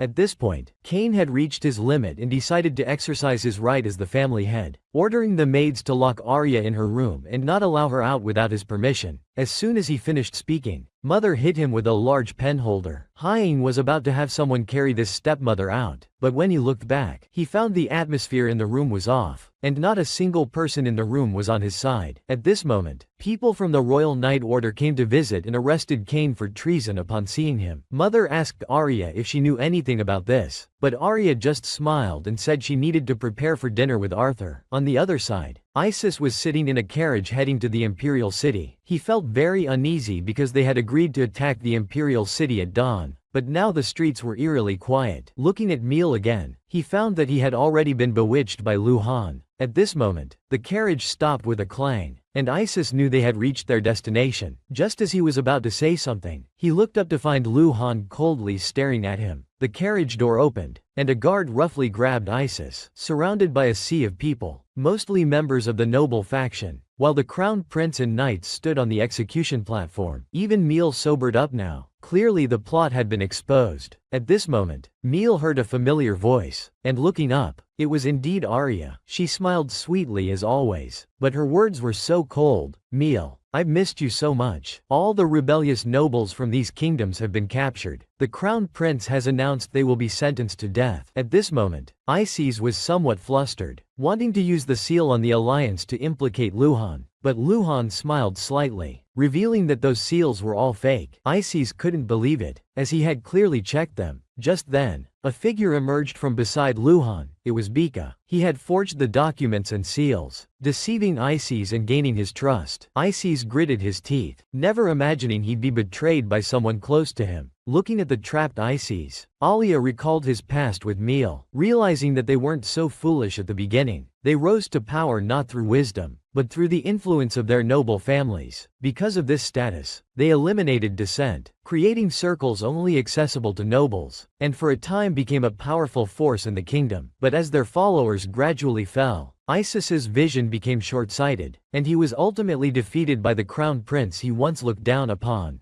In this process, Alia played a crucial role. She strengthened the centrist faction, weakened the noble faction, allowing the crown prince's side to gradually grow stronger. Although for her, this was merely a path of revenge, for Arthur, it changed his destiny. Thus, he would give up the best position, letting Alia watch the downfall of the noble faction. As Isis was taken away, Alia began to ponder another question. What exactly was the relationship between Luhan, who should have been an enemy, and Arthur? Was this incident merely mutual assistance between friends? Noticing Alia deep in thought, Luhan wanted to come over and say hello, but was blocked by Arthur before he could get close. The straightforward husband was very vigilant. No one except children under 10 allowed near. At this time, the guards were still escorting the criminals, and Alia noticed Meal among them. Despite everyone's objections, she requested the crown prince to show leniency towards Meal once more. The onlookers were in an uproar, surprised that Alia could forgive her vicious sister in such a situation, thinking she was like a living bodhisattva. Only Meal feared her sister's actions, not knowing what tricks she was up to. After calming the surrounding crowd, Alia once again pleaded with Yas, stating that she would keep Meal by her side in the future, doing her utmost to educate her properly and make her understand right from wrong. As her sister's face slowly approached, Meal's eyes gradually lost their spirit. This woman was pleading for a traitor to the kingdom. Luhan looked troubled after hearing this, while Yas fell into deep thought. After all, the person in question was Alia's enemy, so perhaps it would be better to let Alia make the decision herself. Meal was frightened by the sudden change, never expecting to have her life spared because of her sister. But the fear in her heart wouldn't subside, feeling that her sister's parting words were deeply meaningful, not knowing exactly what she was trying to express. At this time, all the criminals had been imprisoned and taken away. The guards asked Yas if he wanted to return to the palace. Yas thought for a moment and decided to have a clear talk with his wife. Luhan, seeing this, smiled brightly and said, "Count me in." Yas turned his head, using his killing intent to indicate that he'd better know his limits, then left with Alia. Alia looked at the puppy-like man in front of her, with his pitiful expression, and smiled slightly, revealing her true thoughts. Upon hearing that Alia planned to take revenge herself, Yas instantly understood her carefully orchestrated plan, and apologized for almost disrupting it. Alia was very satisfied with Arthur's perceptiveness, gently leaned close to her husband to say thank you, then asked what agreement he had made with Luhan. Arthur frankly said he hadn't done much, only promising to maintain 50 years of peace with the kingdom of Kruya. At this time, the king of Kruya had arrived at the empire's treasury. Looking at the wealth plundered from the nobles, he felt a sense of relief in his heart. If these ambitious people had ascended to the throne, the fate of neighboring countries would be unimaginable, and the kingdom of Kruya would not have escaped disaster. Bika stood by, smiling and agreeing, only praising Luhan for his kingly demeanor. Luhan accepted calmly, then stated that he wanted to take away the plundered wealth. Dika's smile remained unchanged, only softly relaying the words of his crown prince. The image of Yas's murderous face instantly flashed in Luhan's mind, and he laughingly changed the subject. On the other side, the empire's interrogators were collecting testimonies from the nobles. As long as everyone unanimously denounced the duke's rebellion, the empire would be lenient towards their families. Oscar had anticipated this phenomenon. After all, he was the first to denounce the duke's household. Yas was curious about why he did this, but found that Oscar was also just begging for peace. He felt relieved inside because Oscar had once gained Alia's attention, but now it seemed his competitiveness was still not as good as his own. At this time, Alia arrived at the execution ground, lamenting internally that it was too wasteful to send off criminals here. This rebellious evil woman was imprisoned but still wouldn't stop talking. She complained that Isis's attempt to overthrow the crown prince led to things turning out this way. Isis was annoyed by her and retorted that if they had eliminated Alia earlier, things wouldn't have gotten so out of hand. The two started arguing. Stupid Cain sat aside sighing, feeling that more and more people were denouncing the duke's household, and at this rate, Isis would soon be executed. Isis understood this in his heart. He just never expected to be so thoroughly defeated. His usually timid brother had chosen to betray him, and the crown prince he initially thought was a fool had outmaneuvered him. When exactly did things start to change? At this moment, someone came to visit the prison. Alia's beautiful face appeared before everyone. She invited Meal to have some snacks with her, ignoring the seething Isis. Meal was very fearful, reluctantly following behind her. Isis also realized that it was Alia who had ruined his entire plan. If it weren't for this woman bewitching the crown prince, the noble faction would have already achieved a great victory. Looking at her elegant and composed sister before her, Meal's mind was racing, but she still couldn't guess her sister's intentions. Alia took a sip of coffee and began her gentle persuasion, stating that there was actually no irreconcilable hatred between them. that she had always been tolerant and kind to Meal, but Meal had been misled by villains, causing her to become what she is now. After hearing her sister's words, Meal suddenly understood, feeling that her sister made a lot of sense, and shifted all responsibility onto Isis. Alia had anticipated this reaction, gaining Meal's trust with a few words, expressing that she would definitely rescue her, while internally contemplating how to make her life even more miserable. At this time, the foolish Cain received a letter from his mother, thinking that the Count's family couldn't leave her pillow, feeling somewhat smug inside, unaware that his mother had already begun dividing the property, tricking the Count into signing the divorce agreement, obtaining all of the Count's wealth, and sending the Count to a nursing home to spend his days, making it difficult for him to see his mother again. Arya admired her mother's superior tactics. The two sat side by side in the courtyard, feeling that spring was about to arrive. This woman obtained all of her adoptive father's wealth, and the Count's maids praised her, saying their treatment was even more generous than before. Arya looked at the intact hourglass before her, feeling that her life had indeed undergone a tremendous change compared to her previous life. But to enjoy this hard-earned happiness, she must wait until she no longer needs the hourglass. After arranging her attire, Arya set off with her mother towards the execution ground. On the way, they happened to meet the elaborately dressed Luhan. Arya was curious that Luhan hadn't returned to Kriya yet. Luhan said that after doing so much, he naturally had to come and see the conclusion. At this moment, her mother looked at the man beside Luhan with a panicked expression. Arya felt puzzled, discovering that this man looked quite similar to herself. At this time, Yas also emerged from the crowd, witnessing a joyous family reunion. Mother apologized to Arya, stating that she should have told her about this earlier. Father apologized to Mother, saying he shouldn't have come at all. Luhan and Yas looked at each other, also surprised by this complex family situation. Arya calmly analyzed the current situation, deciding to discuss the topic of her birth father later. Mother was very touched by this, unaware that Arya was also extremely curious inside. As the crowd surged, the convicted criminals were successively escorted up. Yas worried that Arya would feel uncomfortable after seeing this, not knowing that Arya wanted to witness this moment. At this time, Aethys was also brought in bound in chains, with the onlookers hurling abuse, cursing Aethys for being inhuman, for turning them into this state, only to be intimidated by Aethys's glare. Looking at the fallen and destitute, yet still fierce-eyed Aethys, Luhan seemed to become somewhat interested. He explained Arya's background to Aethys, informing him that Arya was actually the granddaughter of Marquis Piet. Aethys became flushed with anxiety, arguing that there was no evidence for this. Luhan was accustomed to his reaction and proceeded to reveal the royal family's secret to him. It turned out that when Yas was being hunted by the Duke's mansion as a child, it was Luhan who saved him. He knew that people with royal bloodlines would involuntarily use superpowers when facing life-threatening crises, and Aethys's ancestors seemed to have royal members too, so he might also have such abilities. After hearing the secret Luhan told, Aethys's eyes gradually calmed down. Arya and others also began to be on guard, preventing unexpected situations during the execution. The rebellious nobles of this kingdom were to be executed. Aethys was somewhat disturbed by Luhan's words, unsure whether the other was mocking him or giving him a way out. At this time, Viscount Marriott was sentenced to be beheaded in public, and the nobles all protested. Wasn't it agreed that cooperating with accusations would reduce the sentence? The judge stated, everyone accusing each other actually confirmed their crimes. Meal also learned that he was sentenced to 50 years in prison, very angry at Arya for deceiving him, not knowing that Arya had already applied for a suspended sentence, allowing him to move freely under the supervision of a guardian. After hearing the judge's words, Meal's face instantly brightened, feeling that his sister looked so merciful and beautiful today. Surely his brother's sentence would be exactly the same. But then he heard that the foolish Cain was sentenced to death. Cain said, "I didn't hear that. Please say it again." The judge continued from where he left off, and Cain thus escaped death. Seeing the two's joyful appearance, the nobles sentenced to death were very jealous, but the remaining nobles quickly joined their ranks. As the leader of everyone, Aethys's head was to be hung at the capital's entrance for a month, which was an extremely cruel punishment. Seeing that he was about to lose his life, Aethys inquired about the superpowers from Yas, surprisingly discovering that Yas indeed possessed the ability to teleport, which explained what had happened during this time. But he wasn't very clear about Luhan's purpose in telling him this. wondering if he had some expectations of him. At this time, Oscar came to see his sister off. This asked Yas about his brother's future fate. Yas said he would strip Oscar of his title, making him a commoner, and it would be futile for the noble faction to try to make him a representative again. This recalled everything his brother had done, feeling that becoming a commoner might not be a bad thing, and surprisingly felt extremely calm inside, as if a heavy shackle had been lifted. Watching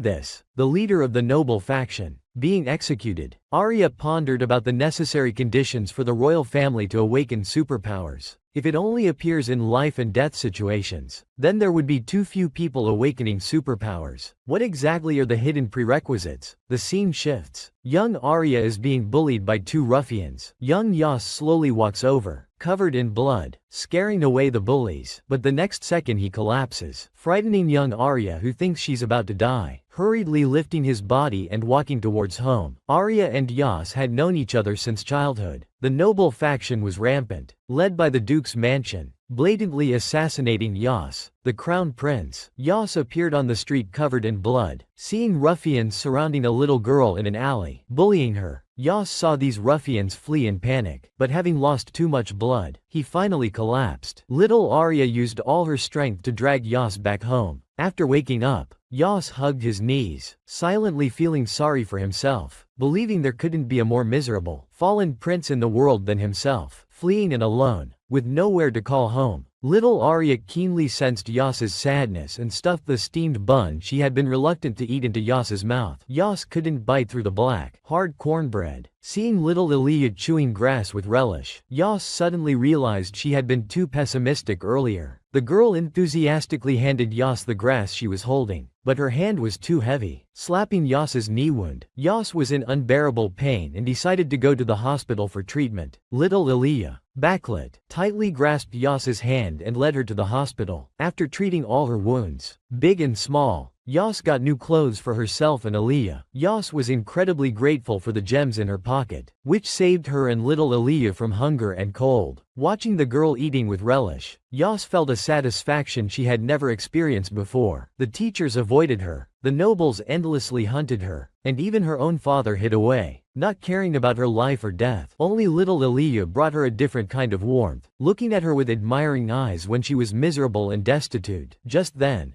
deadly danger was approaching. Yas picked up little Aaliyah and ran, the violent movement reopening her wounds. The grim-faced killer followed her blood trail, closing in step by step. Yas couldn't run anymore and could only shield Aaliyah with her body. The killer raised his curved blade with a sinister smile. In a flash, Yas and Aaliyah suddenly disappeared, leaving only a smear of bright red blood on the empty ground. It turned out that all members of the royal family possessed strange abilities that would be triggered when in mortal danger. To escape the killer, Yas teleported with Aaliyah to a secluded alley. Looking at the worried little Aaliyah before her, she understood that she had a mission to complete and it was time to leave. Yas hypnotized little Aaliyah to forget her and the recent events, only repeatedly urging the girl to survive at all costs. In the present, seeing Yas's tall figure, Aaliyah couldn't help but recall this past event, only that she could never clearly see the little boy's face. Aaliyah tried hard to see clearly the boy who had protected her in her memory, but his face remained blurry, even though the hourglass of time could take her back to her childhood. Looking at Yas's imposing figure on the execution ground, Aaliyah gave up searching for the little boy from her childhood. Yas had given her pursuit new meaning. The helpless young Yas had now grown into a towering tree. Yas finally saw the day of his revenge. Raising his arm, the traitor was executed. The people below enthusiastically joined in the cheering. As his sister's head fell, Oscar trembled powerlessly with closed eyes in the crowd. He had long known his sister's crimes deserved death, but when the day came, he still didn't know how to accept it. But to protect Aaliyah, that little girl who was as weak and helpless as him and could only cry, he stood up strongly for the first time, opposing his own family and exposing all the crimes his family had committed as a witness. Oscar looked at Aaliyah high above and was stunned for a moment. He didn't know why he suddenly thought Aaliyah was a pitiful person. The past had all dispersed like clouds. His family had committed many evil deeds, and his sister was only getting what she deserved. He himself had only been a bystander for so many years. Fortunately, he still had a long life ahead to atone and witness everything. With matters settled, Aaliyah and her group returned to the mansion and began to discuss her parents' situation. Young Master Chloe, as the eldest son of the Marquise's household, felt deeply guilty about the duties he had neglected over the years and didn't know how to face Aaliyah and her mother. The madam had a sharp tongue but a soft heart. How could Aaliyah, as her daughter, not know this? Now, regarding the matter of her royal abilities, Aaliyah found answers from her father, but what she didn't know was why her never-before-seen father suddenly appeared, and what his intentions were. Chloe stammered out his promise to Karen, and although he felt he had no right to be there, he still wanted to try to propose to Karen. Luhan, while supporting Chloe, also encouraged Aaliyah to follow her parents to the kingdom of Krua. Hearing this, Yas could no longer sit still. He stood up excitedly and confronted Luhan, trying to prevent Aaliyah from going to the kingdom of Krua. Aaliyah, hearing the noisy voices around her, paid no attention and drank her cooled tea, her thoughts drifting. Blood-related family. She seemed to have a bit of expectation. At this time, Meal was crouching pitifully in the corner. Aaliyah had left her in prison when she departed. The once high and mighty young lady was now being ordered around by her own maid. Meal watched helplessly as Aaliyah left without taking her along. Brought back to prison again, she crouched on the ground pitifully, suspecting that Aaliyah was deceiving her. Just then, the rusty iron door of the cell creaked open, and Maid Annie appeared before Meal, taking her out of prison as her guardian. Annie actually made Meal sit with the coachman. When the carriage passed through the bustling market, everyone recognized Meal, and various derogatory remarks floated past her ears. Meal couldn't bear it and kept urging the coachman to speed up. The carriage arrived at Aaliyah's mansion. Meal only cared about rushing towards Aaliyah to cry about her humiliation, but was unexpectedly stopped by Annie. Seeing Annie criticize her for being too shabby and smelly, while Aaliyah didn't help her but instead praised Annie. Meal, who had always been pampered, stood there dumbfounded. It wasn't until Annie led her into the house that she reacted, questioning Annie about why she had become a servant, and recklessly calling Madame Karen a whore. Annie directly poured the hand-washing water over Meal's head. Looking at Meal's miserable state, she warned her to be careful with her words and actions, and that she must adapt to a life where she would starve if she didn't work. The next day, Aaliyah invited Kane and Meal to dine at her mansion. At the dining table, Aaliyah discussed the old Earl's convalescence with Kane. Hearing about the exorbitant care fees and the news that he would have to take care of the old man for the rest of his life, Neil felt like the sky was falling, and excitedly asked his servant, "Isn't life supposed to be temporary?" He desperately wanted an affirmative answer. Taeyeon looked awkwardly at his naive sister and didn't respond. Aaliyah, sitting in her high seat, took in the expressions on both their faces. Looking at Kane, she probably knew about the news of her stepmother's new love, but Kane had become self-aware and obedient after a series of setbacks, recognizing his own position. However, Meal still clings to her unrealistic dreams of being a lady. Alia couldn't understand how someone like Meal could exist in this world. She had previously driven away her mother with all kinds of derogatory and insulting words, and now how dare she suggest that her stepmother should take over the mess at home. Looking at Meal's ugly face, Alia was extremely grateful for her stubbornness. If this continues, the game will be more fun.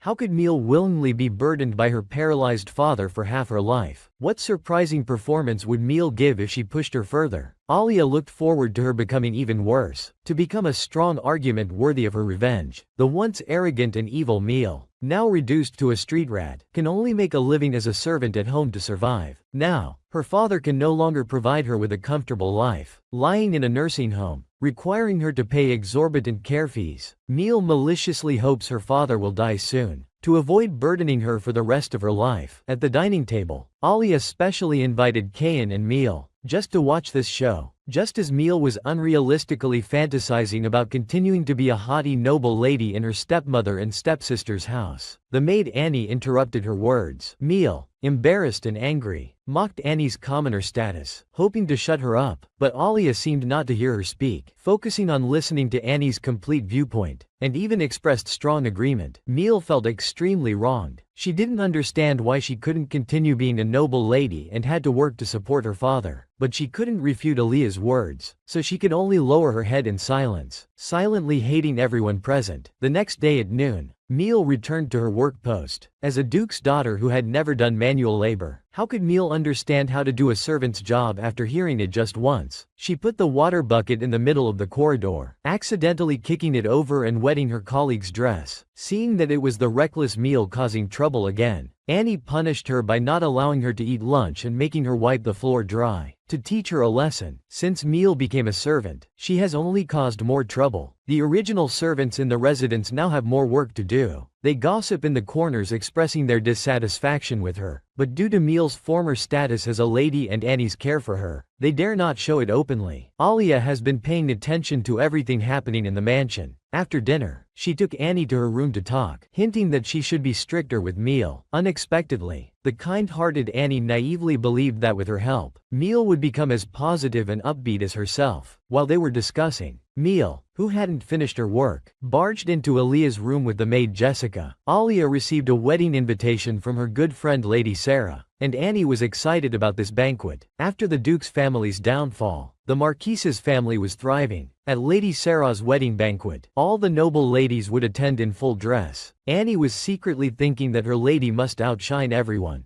Just as she was considering whether to commission a designer to make a special dress for her lady, she heard Alia shyly say that Yas had already prepared everything for her. Annie didn't feel discouraged. Instead, she became even more excited. In Annie's eyes, her admired lady and the crown prince were a perfect match. While Annie was flattering from all angles, Alia noticed Annie's outdoor outfit today, and took the initiative to ask about the progress of Baron Bowden and Annie's relationship. Annie's girlish thoughts being mentioned made her blush. Meal had become a street rat that everyone wanted to beat, but she still hadn't faced reality and even wanted to cause trouble. She barged into Alia's room with the maid Jessica. Seeing Meal appear here at this time, Annie frowned and scolded her for not following the rules. Meal looked pitifully towards Alia, but unfortunately, Alia didn't care about her pleading gaze. After Diane left, blushing from Alia's teasing, Alia seemed to finally notice Meal's presence. Meal threw herself at Alia's feet, weakly leaning on Alia's knee and crying sorrowfully. When Alia started to show concern, Meal tearfully poured out her grievances to Alia with a heartbroken expression. Meal distorted facts to smear Annie, hoping Alia would fire Annie and all the maids she disliked. Alia, of course, wouldn't believe anything coming out of Meal's mouth, but still comforted Meal, saying she would punish Annie. Seeing Meal obsessively persuading her to fire the mansion's maids, Alia subtly pushed forward her revenge against Meal, wanting to make Meal experience the unbearable pain of her previous life. Alia cupped Meal's face, gently inviting her to accompany her to the wedding held by the Marquise's family, expressing her hope that it would bring Meal happiness. Listening to Alia's description of the wedding scene, Meal suddenly felt longing, stopped her series of malicious complaints, and happily accepted Alia's invitation. After Meal left, Alia revealed a cold expression. Seeing Meal walking step by step in the direction she was guiding, Alia was extremely pleased. Tomorrow, it won't be the luxurious life Meal desires. She will make Meal clearly realize that she is no longer the proud noble lady she once was. Recalling Meal's disgusting face in her previous life, Alia was merely returning everything in full. The next day at noon, Annie routinely checked the maid's work results. After so many days, Meal still showed no improvement, just carelessly going through the motions. Yesterday's hint from Alia had an unintended effect. Annie ordered the maid Mana to help Meal complete her work. Mana was already exhausted from finishing her own work, and after Annie left, Mana irritably told Meal to finish the remaining work herself. Under Mana's supervision, Meal managed to eat lunch. Meal disdained eating with the lowly maids, so she ate alone in the shade. Even though she had been stripped of her noble status and reduced to a commoner, Meal still stubbornly maintained her ridiculous class dignity. Today is the wedding banquet of Alia's good friend, Lady Sarah. Outside, the crown prince alighted from a luxurious carriage, looking at his wife whom he hadn't seen for a long time. Wearing the dress he had carefully prepared for her, Arthur was deeply moved and praised Alia. As Yas gentlemanly invited Alia to board the carriage, Meal appeared behind Alia with an innocent face. When Meal expressed her desire to ride in the same carriage with herself and Alia, Yas's face immediately darkened. As the saying goes, spoiled men are the luckiest. Seeing Yas hanging his head and saying he wanted to spend time alone with her, Alia's heart melted. Without a second thought, she sent Meal off to find Annie, leaving only a fleeting remark, and Annie stood there in a daze. Seeing Meal standing there obliviously, Annie was extremely frustrated, shouting at Meal to know her place. When Baron Bowden's carriage arrived, Annie explained to the Baron that she needed to ride with Meal. Baron Bowden, being a gentle-natured gentleman, naturally wouldn't refuse Annie's request. Although at this moment, Annie desperately wished that Baron Bowden would act like Prince Yas and refuse Meal with a spoiled attitude. A suffocating silence filled the carriage. Baron Bowden awkwardly urged the coachman to speed up. In contrast, Alia and Yas's carriage was filled with sweet laughter and chatter. Annie's group arrived at the wedding venue first. As they got out of the carriage, Annie complained with a frown that her alone time with Baron Bowden had been ruined. To her surprise, Meal not only felt no shame but also brazenly told Annie to thank her, claiming that if she hadn't chosen to attend this engagement party, Annie, as her guardian, would have had to stay at home and couldn't come to the party. Hearing such words, Annie was furious. Just then, Alia and Yas's carriage arrived. Seeing Alia's noble demeanor, Meal muttered to herself, still looking down on Alia's commoner status. Annie, hearing Meal's words, was instantly enraged. At this point, everyone's attention turned to the two of them. The nobles at the venue recognized Meal, and the crowd began to stir. A notorious evil woman who betrayed her parents and country had no right to attend this wedding. Just as Meal was feeling extremely embarrassed, Alia appeared. She wouldn't let Meal escape so easily. Considering various factors, Alia decided to have Meal stay in the carriage and not come out. Meal looked in disbelief at her sister, who she remembered as gentle, now turning away and walking towards the party. Her best friend Sarah was about to become a bride, and Alia offered her most sincere blessings. Sarah smiled and held Alia's hand, inviting her to put on this significant crown for her. Alia didn't dare to agree rashly. According to custom, the crown should be put on by the bride's mother, but she couldn't refuse any of Sarah's requests. She always remembered Sarah, who had accompanied her through those years. Alia took the expensive crown from Sarah's hand, solemnly placed it on Sarah's head, and offered her wedding wishes. Sarah was as happy as a child, easily leaning against Alia's face. Ceremonial cannons roared, and applause erupted all around. Alia stood below, watching Sarah enter the hall of marriage. You stand on the bridge watching the scenery, while those watching the scenery are looking at you from below the bridge. Yas gazed at Alia lovingly, his eyes never leaving her, suddenly asking Alia what color she liked. Alia earnestly praised the color of Yas's eyes, recalling how Arthur once risked his life to save her, that moment making Alia fall in love with those eyes forever. Alia smiled and told Yas that if the color of the ring in the future matched the color of her pupils, she would feel very secure, as if he were guarding her side. Hearing Alia's words, Yas gently held Alia's hand, stating that he would always be by her side. Meanwhile, Meal in the carriage was leaning against the window, watching the couples at the party. At this moment, the carriage door suddenly opened, and Annie appeared with some cake and fruit plates. Seeing Meal silently staring at the food in her hands, kind-hearted Annie felt very guilty, thinking it was because of her that Meal had been discovered. To her surprise, Meal turned around the next second and dumped all the food Annie had brought outside the carriage. Meal felt humiliated by Annie, thinking what right did Annie, a commoner, have to act kindly in front of her? Seeing Baron Bowden at the party gracefully inviting Annie to dance, Meal became extremely frantic, not understanding how Annie, a commoner, could deserve happiness. As the party gradually came to an end, Alia remembered Meal in the carriage and declined Arthur's invitation to continue dating. Preparing to leave, noticing the disappointed look on Arthur's face, Alia gently told him to learn to wait. Arthur immediately promised Alia that he definitely had enough patience to wait for her. Hearing Alia and Arthur's laughter outside the carriage, Meal felt a dull pain in her heart, thinking this should have been her life and happiness, but it was stolen by Alia, that evil woman. Meal was furious, her hands tightly clenched into fists as she pounded on the carriage. How did Meal react when she learned Alia was a princess? As Alia and Meal returned from Sarah's party, Jessie immediately took the weak Meal from Alia's hands, following Alia's orders to escort Meal to her bedroom. Alia had planned to go together based on the results, but was called by her mother, Mentor, to discuss the key. As Jessie was helping Meal up the stairs, suddenly, Meal overheard their conversation about Alia's birth father. She grabbed Jess's hand, saying she felt dizzy and needed to rest for a moment. Although it would have been more convenient to rest in the bedroom, Jessie didn't understand Meal's intention but didn't argue. At this time, Madame Karen was educating Alia that she shouldn't address her father by name, and arranged for Alia to visit Kruya before her coming-of-age ceremony. Alia hesitantly asked if she could not go, as her mother had seen her interaction with Yas at the party and mistakenly thought Aaliyah's wedding was approaching. Madame Karen gently held Aaliyah's hand, telling her that although she was often proud of Aaliyah's excellence, to become a crown princess, this was far from enough. She had suffered greatly in her life regarding family matters, and didn't want Aaliyah to follow in her footsteps. Seeing her mother's earnest expression, Aaliyah reflected and felt that the noble class was indeed the mainstream. Perhaps being with Yas and often being in the public eye had gradually made her forget this fact. Emil heard that Aaliyah was actually the princess of the Kriya Principality. This shocking secret made his heart race violently for a moment, and he didn't even hear Jessie calling him repeatedly. Aaliyah understood her mother's good intentions. He held his mother's hand and told her that he was Aaliyah's strongest support. Mrs. Karen felt very touched by Aaliyah's words, but which mother doesn't hope for her child to be better? Aaliyah couldn't resist her mother's nagging and smiled as she agreed to her mother's request. After seeing her mother off, Aaliyah immediately prepared to go upstairs. At this point, Emil began to panic, urging Jessie to take her away quickly, but it was too late. Aaliyah lifted her skirt and came to the stairs. In fact, she had noticed Emil eavesdropping while talking to her mother. Hearing Aaliyah ask why she was still here, Emil froze in place, mumbling and afraid to speak. Fortunately, Jessie answered this thorny question for her. Aaliyah didn't pursue Emil's responsibility, but instead smiled and asked Emil if she was feeling better. Aaliyah looked at the closed bedroom door and couldn't help but smile with confidence. Emil's malice made even her sister Aaliyah shudder. Aaliyah looked at Emil lying on the sofa,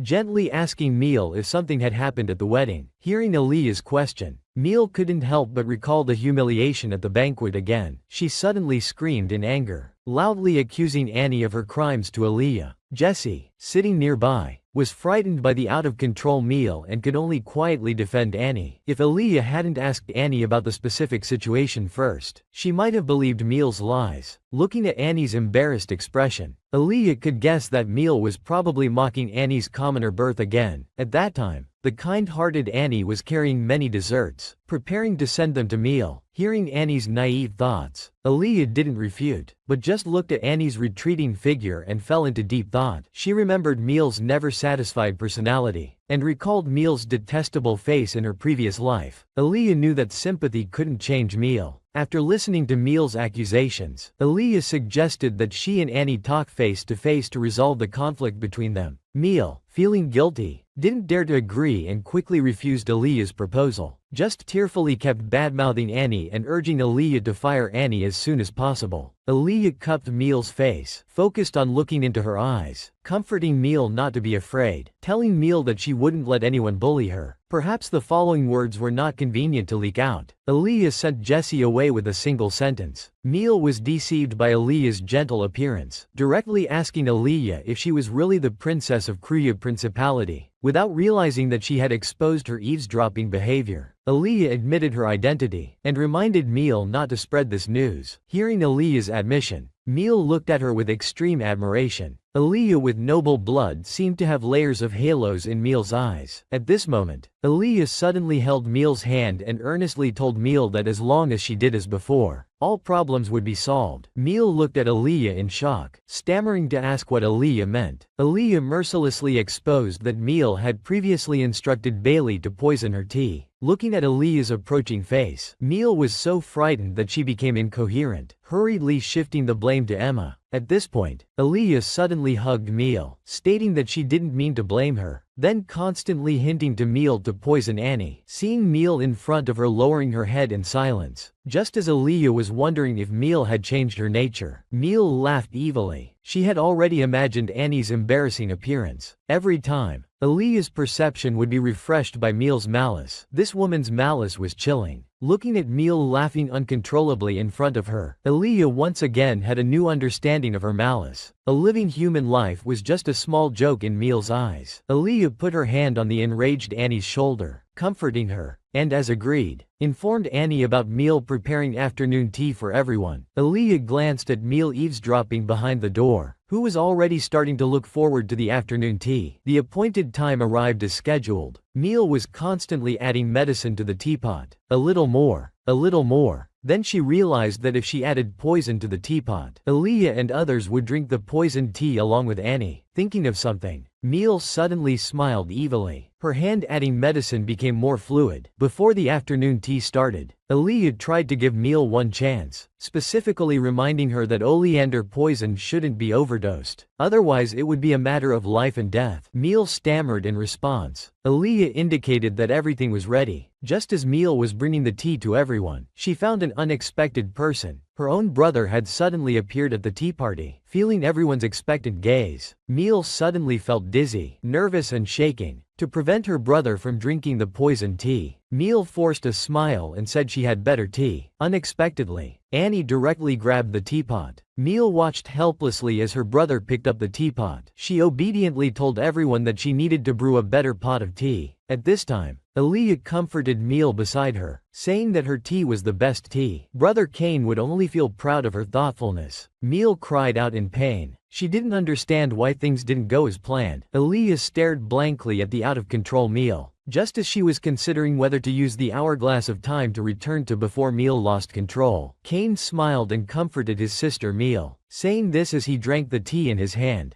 In an instant, blood spurted uncontrollably from Kane's mouth. With a thud, the man fell to the ground, and the scene immediately became chaotic. Meal looked at her brother Kane on the ground, bleeding from 7 orifices, collapsed and unwilling to believe that he actually died at the hands of his dear sister who had loved him since childhood. This woman finally got her just desserts, from maid Emma to her father, and finally her own brother Kane, all died tragically by her own hands. Meal, in prison, looking at her blood-stained hands, shed tears of remorse. The tea party descended into chaos when Kane coughed up blood. Under Aaliyah's command, everyone calmed down. Jesse immediately went to summon a doctor. Annie put away the teapot as evidence of Meal's crime. Kane, bleeding from 7 orifices, still tightly held Aaliyah's hand. It must be said, Kane was indeed a good brother, apologizing to Aaliyah on Meal's behalf even before his death. Meal cautiously touched Kane's limp hand. At this moment, the doctor rushed in from outside, inquiring about the patient's condition. Upon hearing Kane's death diagnosis, Meal suddenly lunged towards Aaliyah. If it weren't for him, none of this would have happened. Meal blamed everything on Aaliyah. Fortunately, Jesse quickly subdued Meal. Hearing Meal's words, Aaliyah stood up in disbelief. That cup of tea was meant for him? So Meal intended to kill her. Aaliyah looked at Meal as if heartbroken. At this moment, the guards rushed in and took Meal away from Jesse. Aaliyah coldly watched the desperate Meal. Now, his good days were over. Meal in the cell, listening to the guards' comments about her, was stunned and unresponsive. The next day, the guards' inspection results came out. The poison in the kitchen and tea all indicated this was a premeditated murder case. Hearing the guards' words, the maids began to stir. The newspapers wrote down Meal's crimes. Everyone marveled at her wickedness. Aaliyah listened to the passers-by outside the window cursing Meal, mixed with praise for herself, feeling as if in a different world. Jesse, carrying tea, looked at the silent Aaliyah with great concern. Just thinking about his intention to support Aaliyah in communicating amicably with Meal, he felt very guilty. Seeing Jesse apologize dejectedly, Aaliyah gently told him that he had done nothing wrong. Even when faced with her past self who was so willful and unreasonable, Jesse still loyally advised her, "Some people are born kind, but like Meal, there are many who repay kindness with enmity." Aaliyah was more grateful that this incident could enlighten Jesse. The world is treacherous. Don't trust others lightly in the future. Such a kind Jesse should not be hurt.